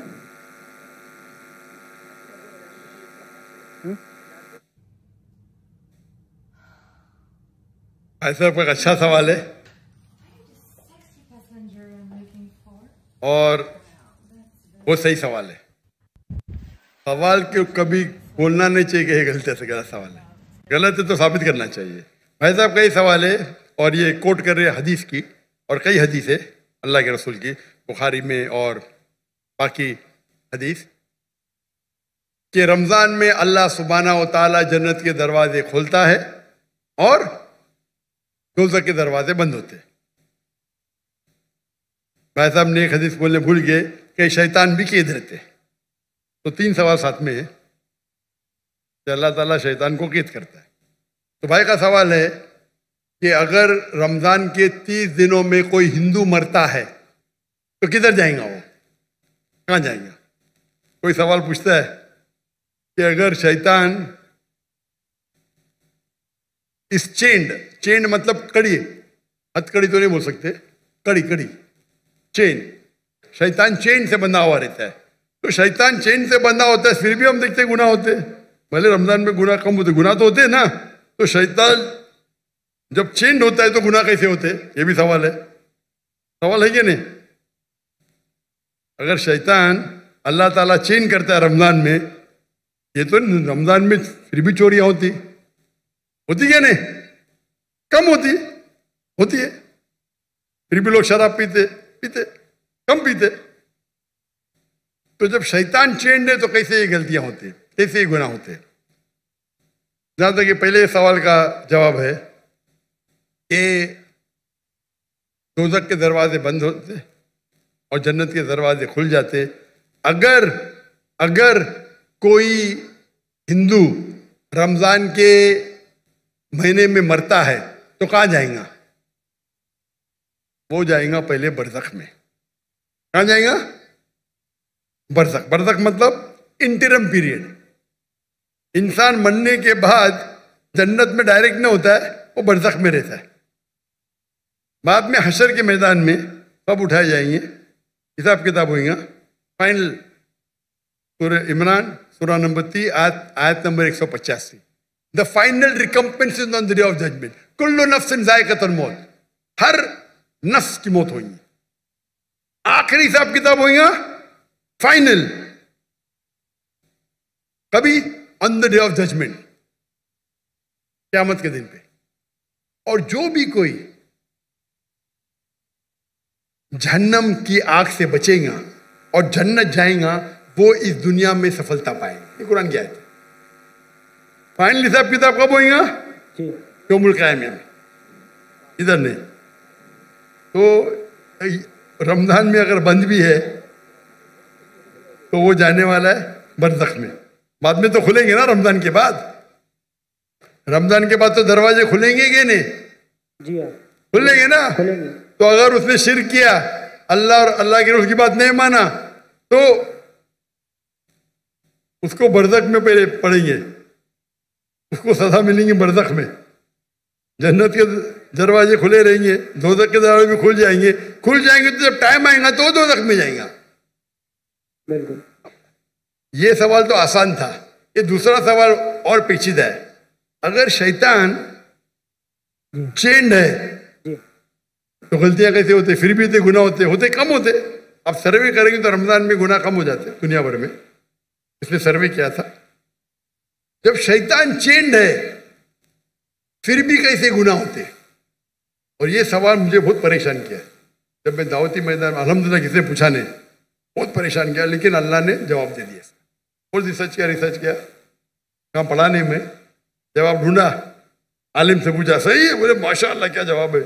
ये देने शुरू कर दिया मैं, क्योंकि मैं पहला ही सवाल करता हूँ, मैं खुद अटैक करता हूँ डिफेंड करने के लिए। अगर आपको डिफेंड करने का है तो अटैक सीखना जरूरी है। आप डिबेट जब करते हैं, आपको अगर कुरान को डिफेंड करना है तो अटैक करना भी सीखना पड़ेगा। अटैक करने में अच्छे तो खुद डिफेंड कर सकेंगे। तो मैं इसका जवाब देता हूं कि अल्लाह के रसूल ने कहा कि शैतान चेन होते हैं, चेन में बांधे जाते। शैतान मर नहीं जाते, जिंदा रहते, लेकिन चेन में होता है। मैं मिसाल की तोड़ देता हूं। मिसाल के तौर पे एक शेर है, शेर बब्बर, वो चेन के अंदर है और चेन है 10 फीट लंबी, और आप दूर खड़े तो आपको पता है चेन एकदम मजबूत है, तो आप डरेंगे नहीं, बराबर के नहीं डरेंगे ना। चेन मजबूत है लेकिन 10 फीट लंबी है, तो आप 30-40 फीट से देखेंगे, महफूज रहेंगे क्या नहीं? रहेंगे क्या नहीं? हाँ क्या नहीं जी?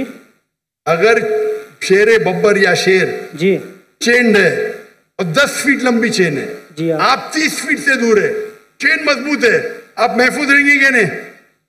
जरूर खौफ तो होगा, डरपोक रहेंगे तो खौफ रहेगा ना जी, बराबर के नहीं?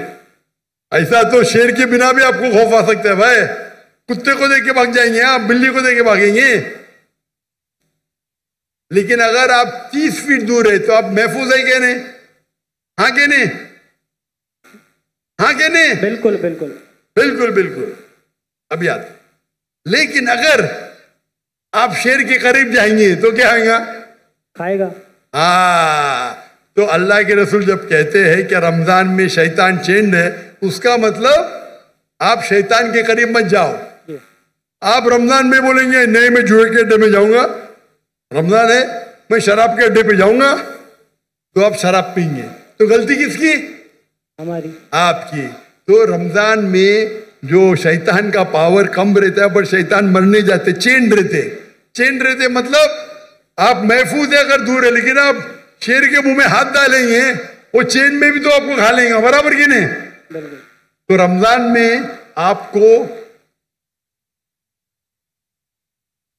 गुनाह से दूर रहना आसान है, लेकिन नामुमकिन नहीं है। रमजान में अक्सर अब मदद रहती है अल्लाह की, लेकिन फिर भी आप बोलेंगे नहीं मैं जाऊंगा भाई शराब खाने में, नहीं फिर भी मैं पिक्चर देखूंगा, ब्लू फिल्म देखूंगा, तो प्रॉब्लम होगा ना। तो रमजान में सब उसका जो इंटेंसिटी रहता है शैतान की कम रहती, क्योंकि चेन रहता है। आप उसके करीब जाएंगे, उसके मुंह में हाथ डालेंगे तो खा लेंगे आपको, फिर आप गुनाह करेंगे। तो ये है अकली जवाब। सही जवाब तो अल्लाह आलम, ये अकली जवाब है। अगर हदीस सही है अपनी जगह पे, उसका मतलब आपको और तवज्जो देना चाहिए और आपको और वक्त है अल्लाह की इबादत करना रमजान में। Hope that answers the question. जी लास्ट टू क्वेश्चंस। ये एक मेरे सामने ये साहब खड़े हुए हैं, अगर ये माइक इनका ओपन कर दिए प्लीज। ये एक सवाल मैं यहाँ से लूंगा एंड देन फिर मैं पीछे से लूंगा एक सवाल। हेलो, अस्सलाम वालेकुम। ये हैदराबाद से साथी आए हैं, डबल कन्वेंस करके अकेले आए हैं डॉक्टर साहब से सवाल करने के लिए। अस्सलामु अलैकुम वरहमतुल्लाहि वबरकातुहू। डॉक्टर जाकिर नाइक साहब, मैं अकेला आपके लिए ब्लाइंड हूँ और हैदराबाद से मोहब्बत से मिलने के लिए आया हूँ। अगर आपको पाकिस्तान के अंदर अल्लाह करे से दुआ है कि आपको नेशनलिटी मिले तो आप खुश दिली से कबूल करेंगे। और दूसरी बात कि मैं ब्लाइंड हूँ, पहले आपको देख सकता था, पीस टीवी उर्दू पे देखा करता था, मेरी आई साइट चली गई लेंस वगैरह की वजह से। मुझे आपको छूने की बहुत ख्वाहिश है, बहुत ख्वाहिश है। उम्मीद करता हूँ कि आप मेरा दिल नहीं तोड़ेंगे और एक बार मुझसे सिर्फ मिल लेंगे। सिर्फ 10 दिल ना तोड़िएगा। शुक्रिया।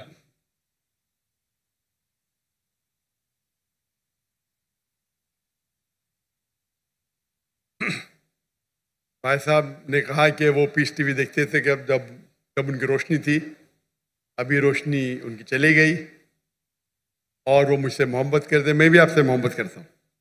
उसका सवाल था भाई साहब का कि अगर आपको पाकिस्तान की नेशनलिटी मिलेगी तो क्या मैं लूँगा। अल्हम्दुलिल्लाह मुझे 15 मुल्कों की नेशनलिटी का ऑफ़र आया। नाम नहीं लूँगा, बट जहाँ तक ये पाकिस्तान का सवाल है, इंशाअल्लाह जिस दिन यहाँ शरीयत नाफिज होंगी और कुरान और हदीस के ऊपर 100% अमल होगा, इंशाअल्लाह मैं खुद आके मांगूंगा, इंशाअल्लाह। भाई साहब आप स्टेज पे आ सकते हैं? जी, ये इनको स्टेज की तरफ लेकर आइए प्लीज।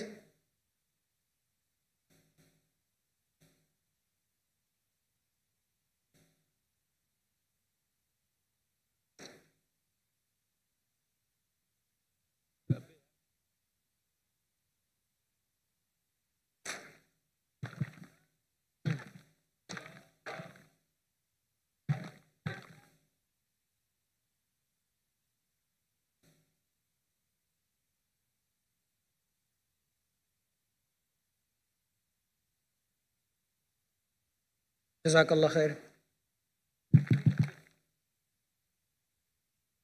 यस, ये सीधे हाथ की तरफ मेरे, अगर कोई गैर मुस्लिम भाई हैं तो वो, अगर नहीं है तो जो भी हैं यहाँ मौजूद ये सवाल पूछ सकते हैं।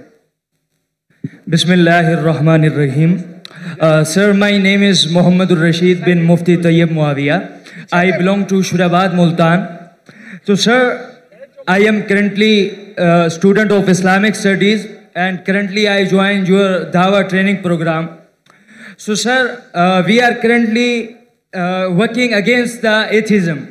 तो एक एथियस्ट ने मेरे से सवाल पूछा जिसका मैंने जवाब दिया, but I am not satisfied कि रसूलुल्लाह सल्लल्लाहु अलैहि वसल्लम जब मदीना में आए तो वहाँ पर ज्यूइश कम्युनिटी कई सौ सालों से रह रही थी।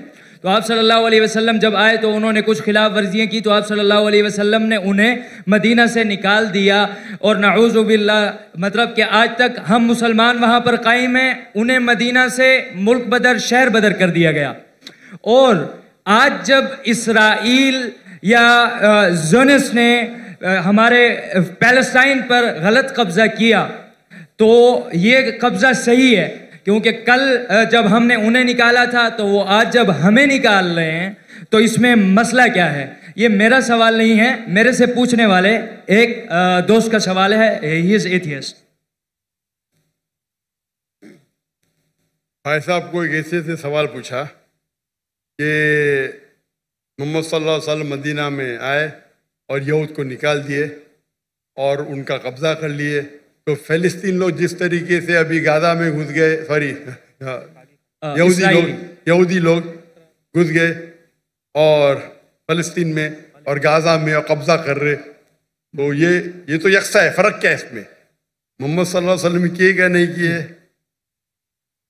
उसके डिटेल में जाता नहीं हूँ, लेकिन मैं ये मानता हूँ कि पहले ज़माने में जब जंग होती थी, जो भी जीत जाता था वो उसकी लैंड हो जाती थी।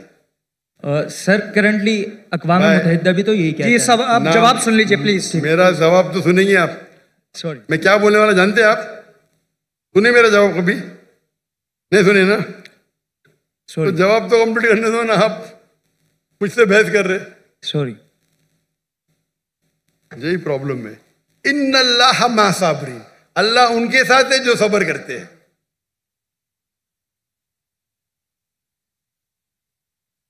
आप अगर देखेंगे 100 इयर्स बैक, 100 साल बाद, 200 साल पहले, 300 साल पहले, सब जगह ये कॉमन रूल था, कॉमन लॉ था। अगर एक देश हमला करता है और जीत जाता है तो उसका होता है। दुनिया भर में ऐसा है, दुनिया भर में, दुनिया भर में, हिंदुस्तान में हो या अमेरिका में हो या इन सब जगह। लेकिन जब वर्ल्ड वॉर आई ना, वर्ल्ड वॉर 1, वर्ल्ड वॉर 2, तो एक कानून बना, इसके बाद बाउंड्रीज बन गई। प्रॉब्लम है हम जानते ही नहीं, हम कानून जानते ही नहीं, हम मुसलमान पढ़ते ही नहीं। अल्लाह ताला बोलते इकरा, हम बोलते ला इकरा। जब कानून बन गया वर्ल्ड वॉर 1 और वर्ल्ड वॉर 2 के बाद, उसके बाद आप ये पुराना कानून यहां नहीं ला सकते। और जो इजराइल जो कर रही है वो वर्ल्ड वॉर 1 और 2 के बाद कर रही है, समझे आप। और जो बेलफोर्ड जो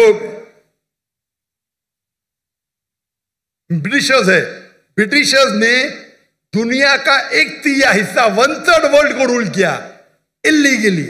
उस टाइम कानून बन चुका था, वर्ल्ड वॉर 1 खत्म हुई थी, 2 चल रही थी कानून, लेकिन फिर भी वो कर रहे थे, बोल रहे थे हम दुनिया को अच्छा करने जा रहे।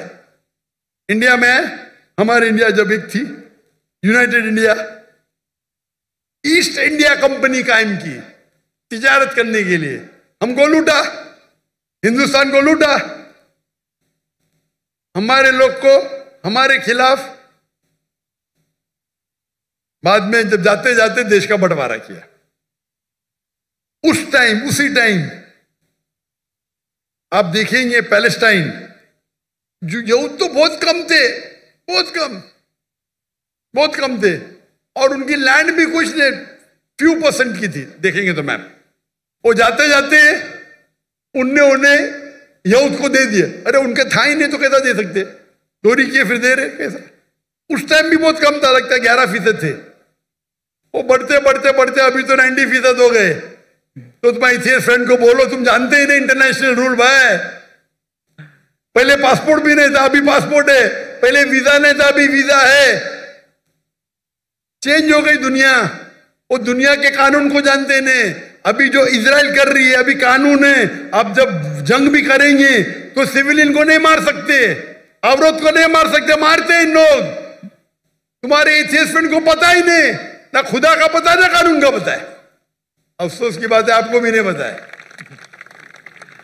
सर, जब अब ये साबित हो गया, सुनो, आपने सवाल पूछा, मेरा जवाब भी नहीं कंप्लीट हो, आप बीच में बोल रहे। आपका सवाल खत्म, बाकी लोगों को पूछने दो ना। रूल क्या है? एक सवाल। सर वेरी सॉरी, अल्लाह का शुक्र अदा करो, आपने जवाब दे दिया। बाकी लोग का जवाब नहीं दूं मैं। Sorry sir. नहीं, आप बोलते तो बाकी लोग। नो सॉरी सर, जज़ाकुमुल्लाह, माशाअल्लाह, अल्हम्दुलिल्लाह। जी, हम लास्ट 2 राउंड्स हम करने लगे हैं। तो हमारी ख्वाहिश है कि तीनों जो माइक्स लगे हुए हैं, हर माइक से 2-2 सवाल पूछे जाएं। सो एक फर्स्ट राउंड हम शुरू कर रहे हैं। जी सेंटर के अंदर, सेंटर में कोई मौजूद है?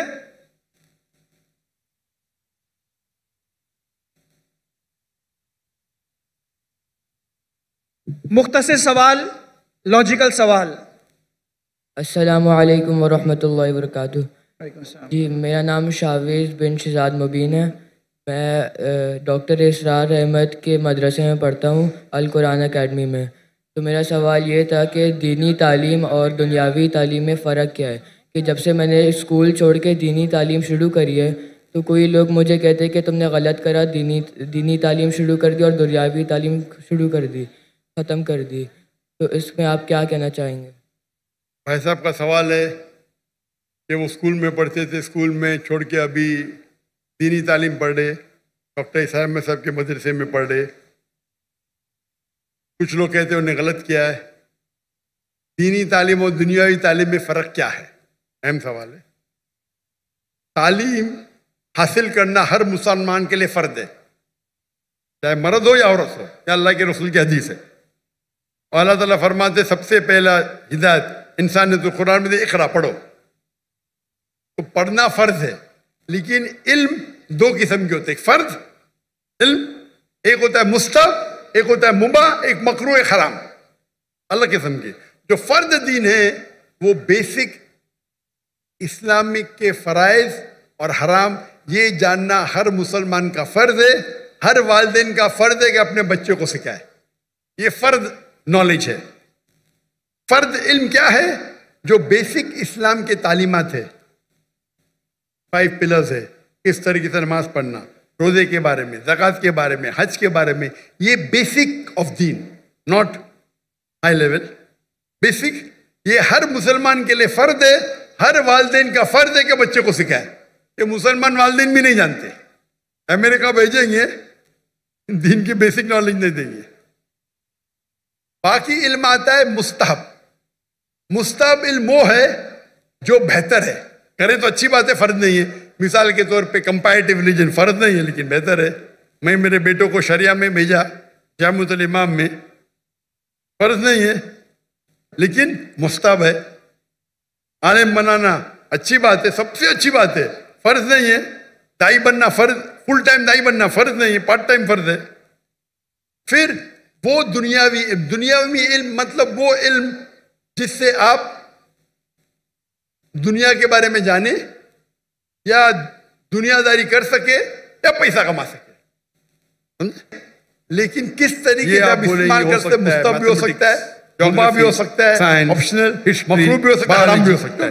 ये इल्म, अब केमिस्ट्री सीखिए, इल्म और फर्ज नहीं है किस तरीके से शराब बनाना, किस तरीके से इल्म हो गया हराम, मुस्तहब भी हो सकता है, मुबाह भी हो सकता है, ऑप्शनल, किस तरीके से मेडिसिन बनाना, हराम भी हो सकता है। अच्छी बात है, ये मुस्तहब। केमिस्ट्री सीखते हैं और सीख जाते किस तरीके से शराब बनाना, तो ये इल्म हो गया हराम।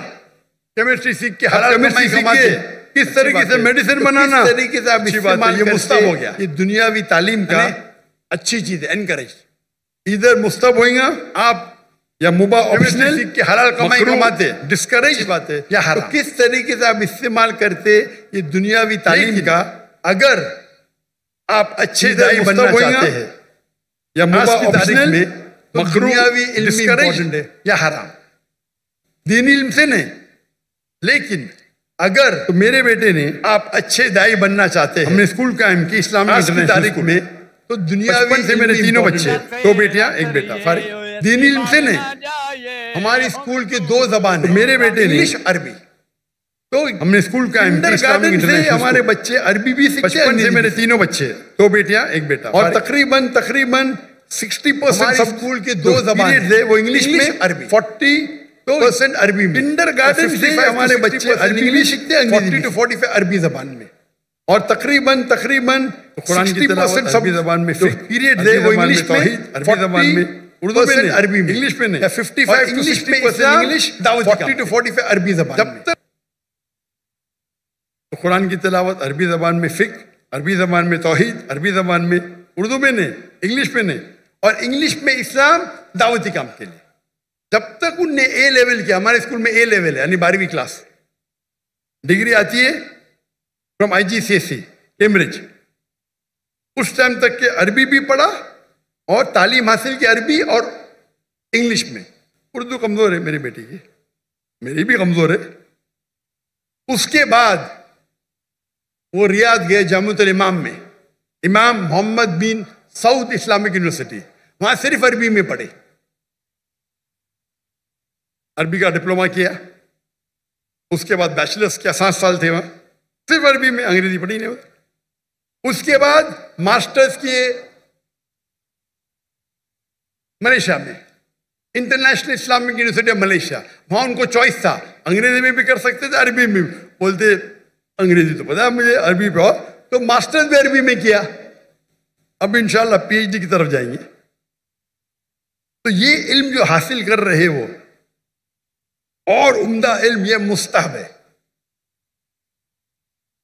रहा सवाल आपके बारे में, आप स्कूल में थे, स्कूल में छोड़ के डॉक्टर इसरार अहमद का मदरसा ज्वाइन किए। मुझे पता नहीं अभी आप किसमें एडमिशन ले, अंजुमन खुदामुल कुरान, अल कुरान अकेडमी, अल कुरान अकेडमी। अभी तक विजिट किया ने में 1991 में किया था। जहाँ तक कि मुझे याद है उस टाइम दोनों तालीम होती थी, दीनी भी और दुनियावी भी। तो आप जो भी स्कूल में पढ़ रहे वहाँ दीनी दुनिया दोनों तालीम होती है या सिर्फ दीन की होती? अभी वो इस्लामियात भी पढ़ाते हैं आखिर के अंदर, फुल टाइम नहीं सिर्फ कुरान पढ़ाते हैं, उसके आखिरी घंटे के अंदर इस्लामियात पढ़ाते हैं वो। आप कौन से ग्रेड में? अभी हिफ्स कर रहा हूँ मैं। कौन से ग्रेड? मदरसा पढ़ रहा हूँ, मदरसा। नहीं, कौन से ग्रेड में? फर्स्ट ग्रेड, सेकंड ग्रेड, ऐसा कुछ नहीं? अभी 7th में। तो आप सिर्फ हिफ्स पढ़ते और इस्लामियात? दीन पढ़ने के कई कोर्सेज है। कई बच्चे क्या करते, पढ़ाई छोड़ते 2 साल में हिफ्स कर लेते। अच्छी बात है, गलत बात नहीं। पढ़ाई करते रहते, छोड़ते, 3 साल में सिर्फ हिफ्स करते और फिर वापस पढ़ाई पे आ जाते। ये गलत नहीं है, हराम नहीं, अच्छी बात है, आप हिफ्स ही कर रहे। लेकिन अगर मुझसे पूछेंगे तो मैं कहूँगा कि आप अपनी दुनियावी तालीम को मत रोको। हमारे मदरसे में, हमारे स्कूल में, मदरसा नहीं बोलना, जो स्कूल में बम्बई में जो मैं कायम किए उसे कहते इस्लामिक इंटरनेशनल स्कूल। माशाअल्लाह बहुत डिमांड है, लाइन लगती है। हम कहते तालीम दोनों जहां के लिए, तालीम दोनों जहां के लिए। वहां हम अरबी और अंग्रेजी जबान में पढ़ाते हैं। हमारी जो डिग्री आएंगी या पास होंगी तो यूके से आएंगी, कैम्ब्रिज से। कैम्ब्रिज बोर्ड दुनिया का सबसे बड़ा बोर्ड है। मुख्तलिफ ममालिक में हर साल 10,000 पास होते हैं, सबसे फेमस है।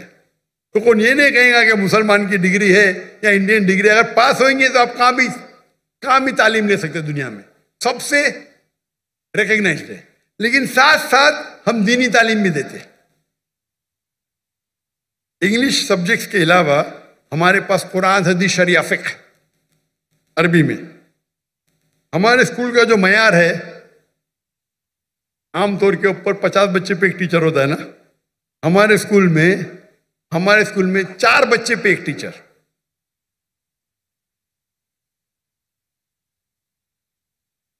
और एडमिनिस्ट्रेटिव स्टाफ मिला के हर 2 बच्चे पे एक स्टाफ।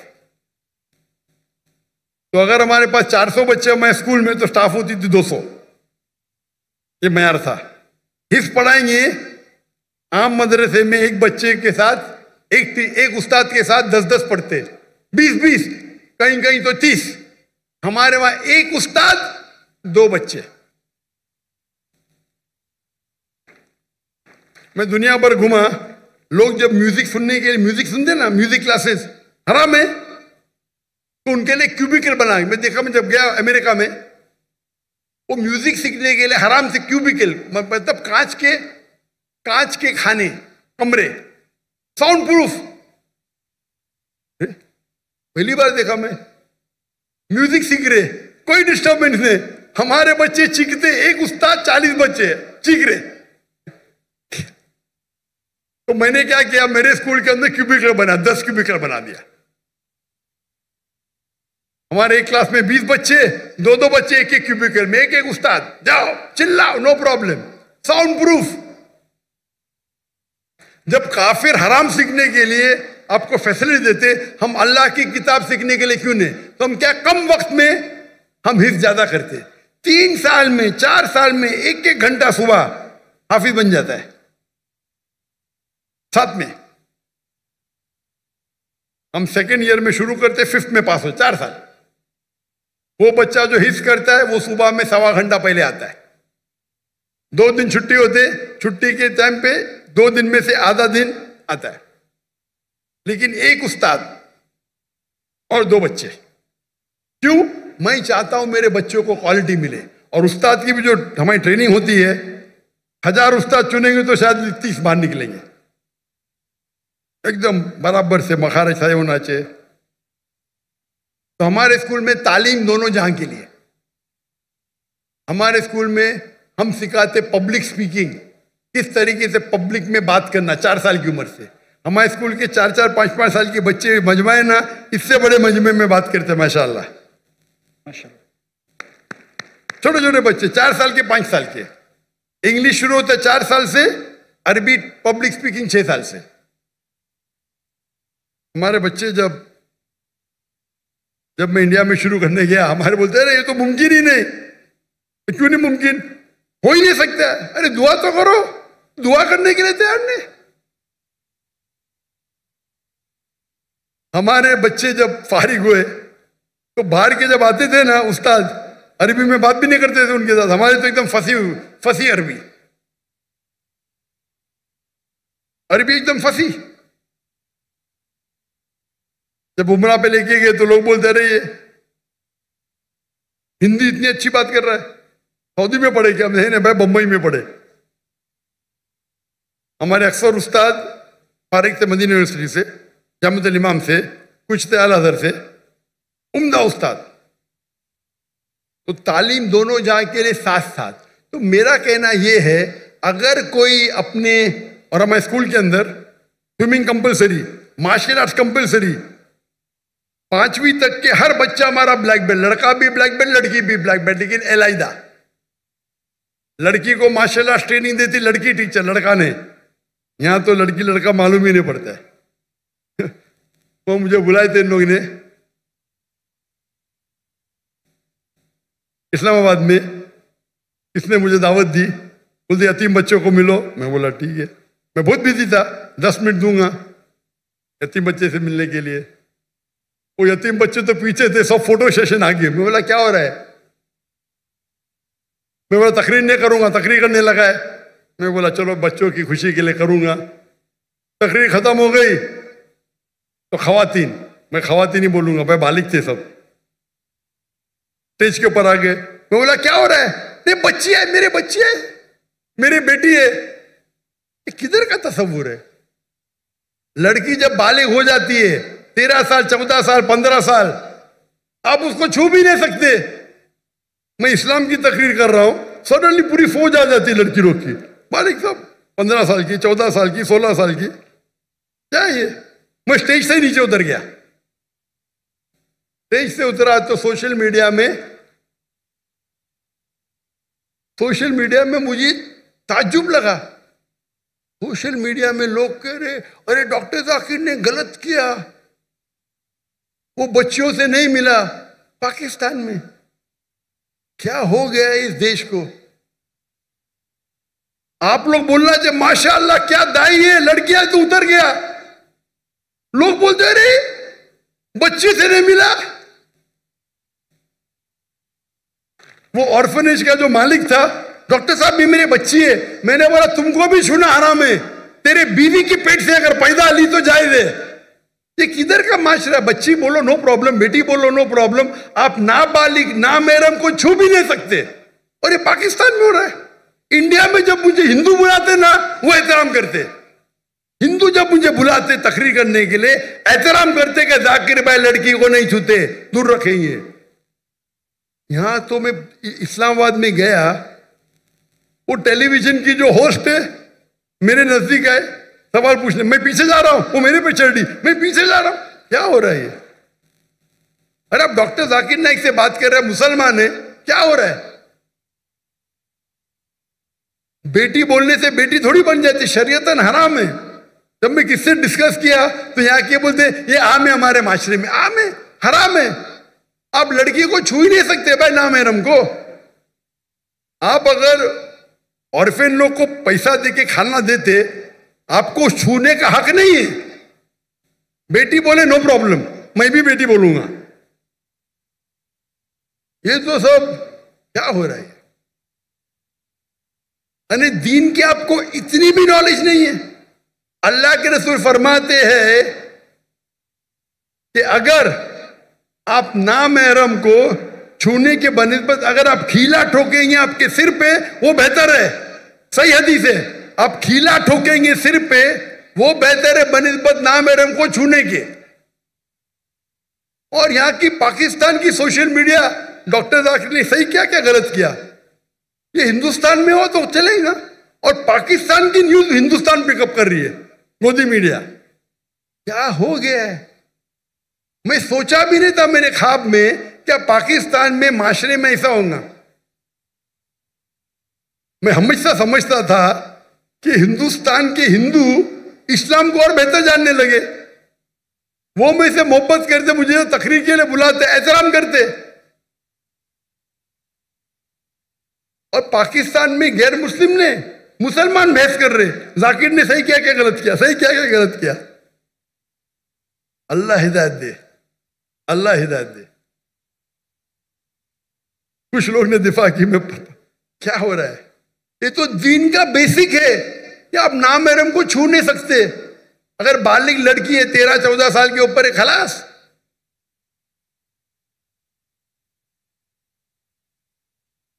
तो ये बेसिक तालीम है, ये तालीम फर्ज है। अमेरिका भेजना चाहते, अरे बेसिक तालीम है दीन में, क्या नामहरम को छुओ मत। पैसे वाले हैं, पैसा फेंक के गरीबों में बांटते, और छू सकते क्या आप उनको? लाहौर वाला खुद बेसिक चीज पता नहीं। मैं एक मिसाल दूंगा जामे की। डॉक्टर याहिया जामे, जिसका गैम्बिया का प्रेसिडेंट, उनने मुझे बुलाए थे उनके प्रोग्राम के लिए, नेशनल डे के लिए, और मैं चीफ गेस्ट था। वो स्टेज पे थे, उनकी बीवी लेफ्ट पे थी, वो स्टेज पे थे, मैं राइट पे था, और सारे एम्बेसडर्स थे कई मुमालिक के। जैसा फंक्शन शुरू हुआ तो एम्बेसडर्स प्रेसिडेंट को मिलने के लिए आए, और प्रेसिडेंट के पहले मैं था। पहला एम्बेसडर यूएसए का खातून थी, स्टेज पे चढ़ी, हाथ आगे की। मैंने बोला sorry ma'am, in Islam we are not allowed to shake hands. फिर मर्द एम्बेसडर, फिर से खवातीन है। वो प्रेसिडेंट ने फॉरेन मिनिस्टर को ऊपर बुलाया, आज डॉक्टर जाकिर नाइक, डॉक्टर जाकिर नाइक के वहां खड़े रहो राइट के ऊपर, कोई भी खातून नहीं, बोलो इस्लाम के अंदर हाथ मिलाना खातून को इजाजत नहीं है। आप सोच सकते प्रेसिडेंट के मौके पे, वो प्रेसिडेंट है, मैं चीफ गेस्ट हूं, सब एम्बेसडर है। जैसा मैंने कहा फुल इस्लामिक ने, पता चला उनको फट से बोले, मेरे सामने फॉरेन मिनिस्टर आ गया, sorry ma'am please don't shake hand. इससे डरना भाई, अल्लाह और अल्लाह के रसूल के लिए मैं प्रेसिडेंट की भी नहीं परवाह करता हूं, और ये तो अच्छा था माशाअल्लाह। इसीलिए मेरे लिए उनकी मोहब्बत बढ़ गई।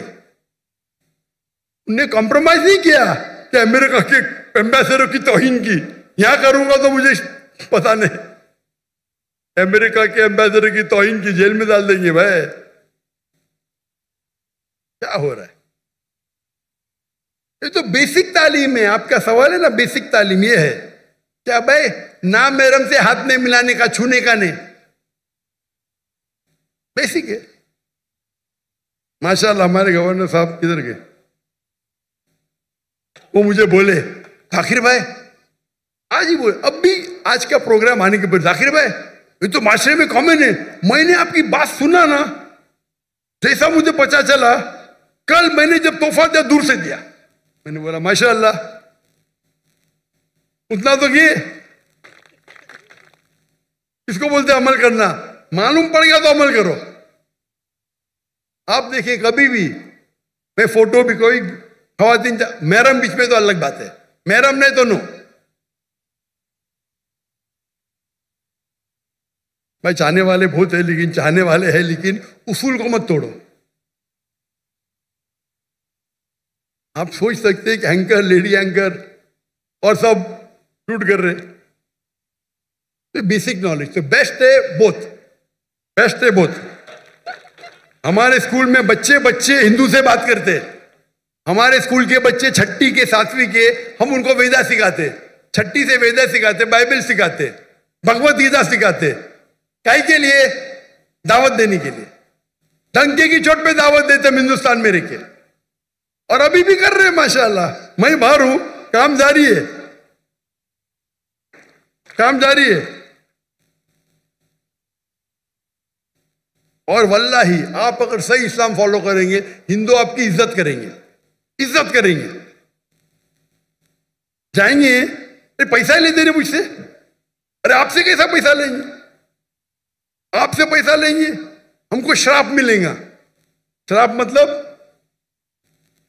अल्लाह का फटकार, श्राप हिंदुइज्म में बोलते बदुआ अल्लाह की, ऐसा बोलते, इतनी इज्जत करते।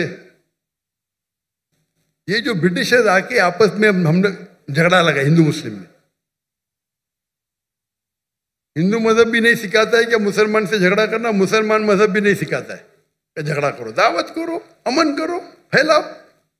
तो हिंदुस्तान में अक्सर हिंदू, मेरे हिसाब से इस्लाम, मुस्लिम और हिंदू में झगड़े बहुत कम है। नहीं बोलता हूं मैं, है बहुत कम है। ये पॉलिटिशियन लोग अंगाल लगाते, झगड़े होंगे तो उनका वोट बैंक मिलेगा। मैं जाता हूं, तकरीर करता हूं, बाइबल का लोग इतने खुशी खुशी, कोई दुकान में घुस गया, मुझे पैसा नहीं लिया तो पैसा ही नहीं लेते, वैसे पैसा ही नहीं लेते, बोलते भगवान का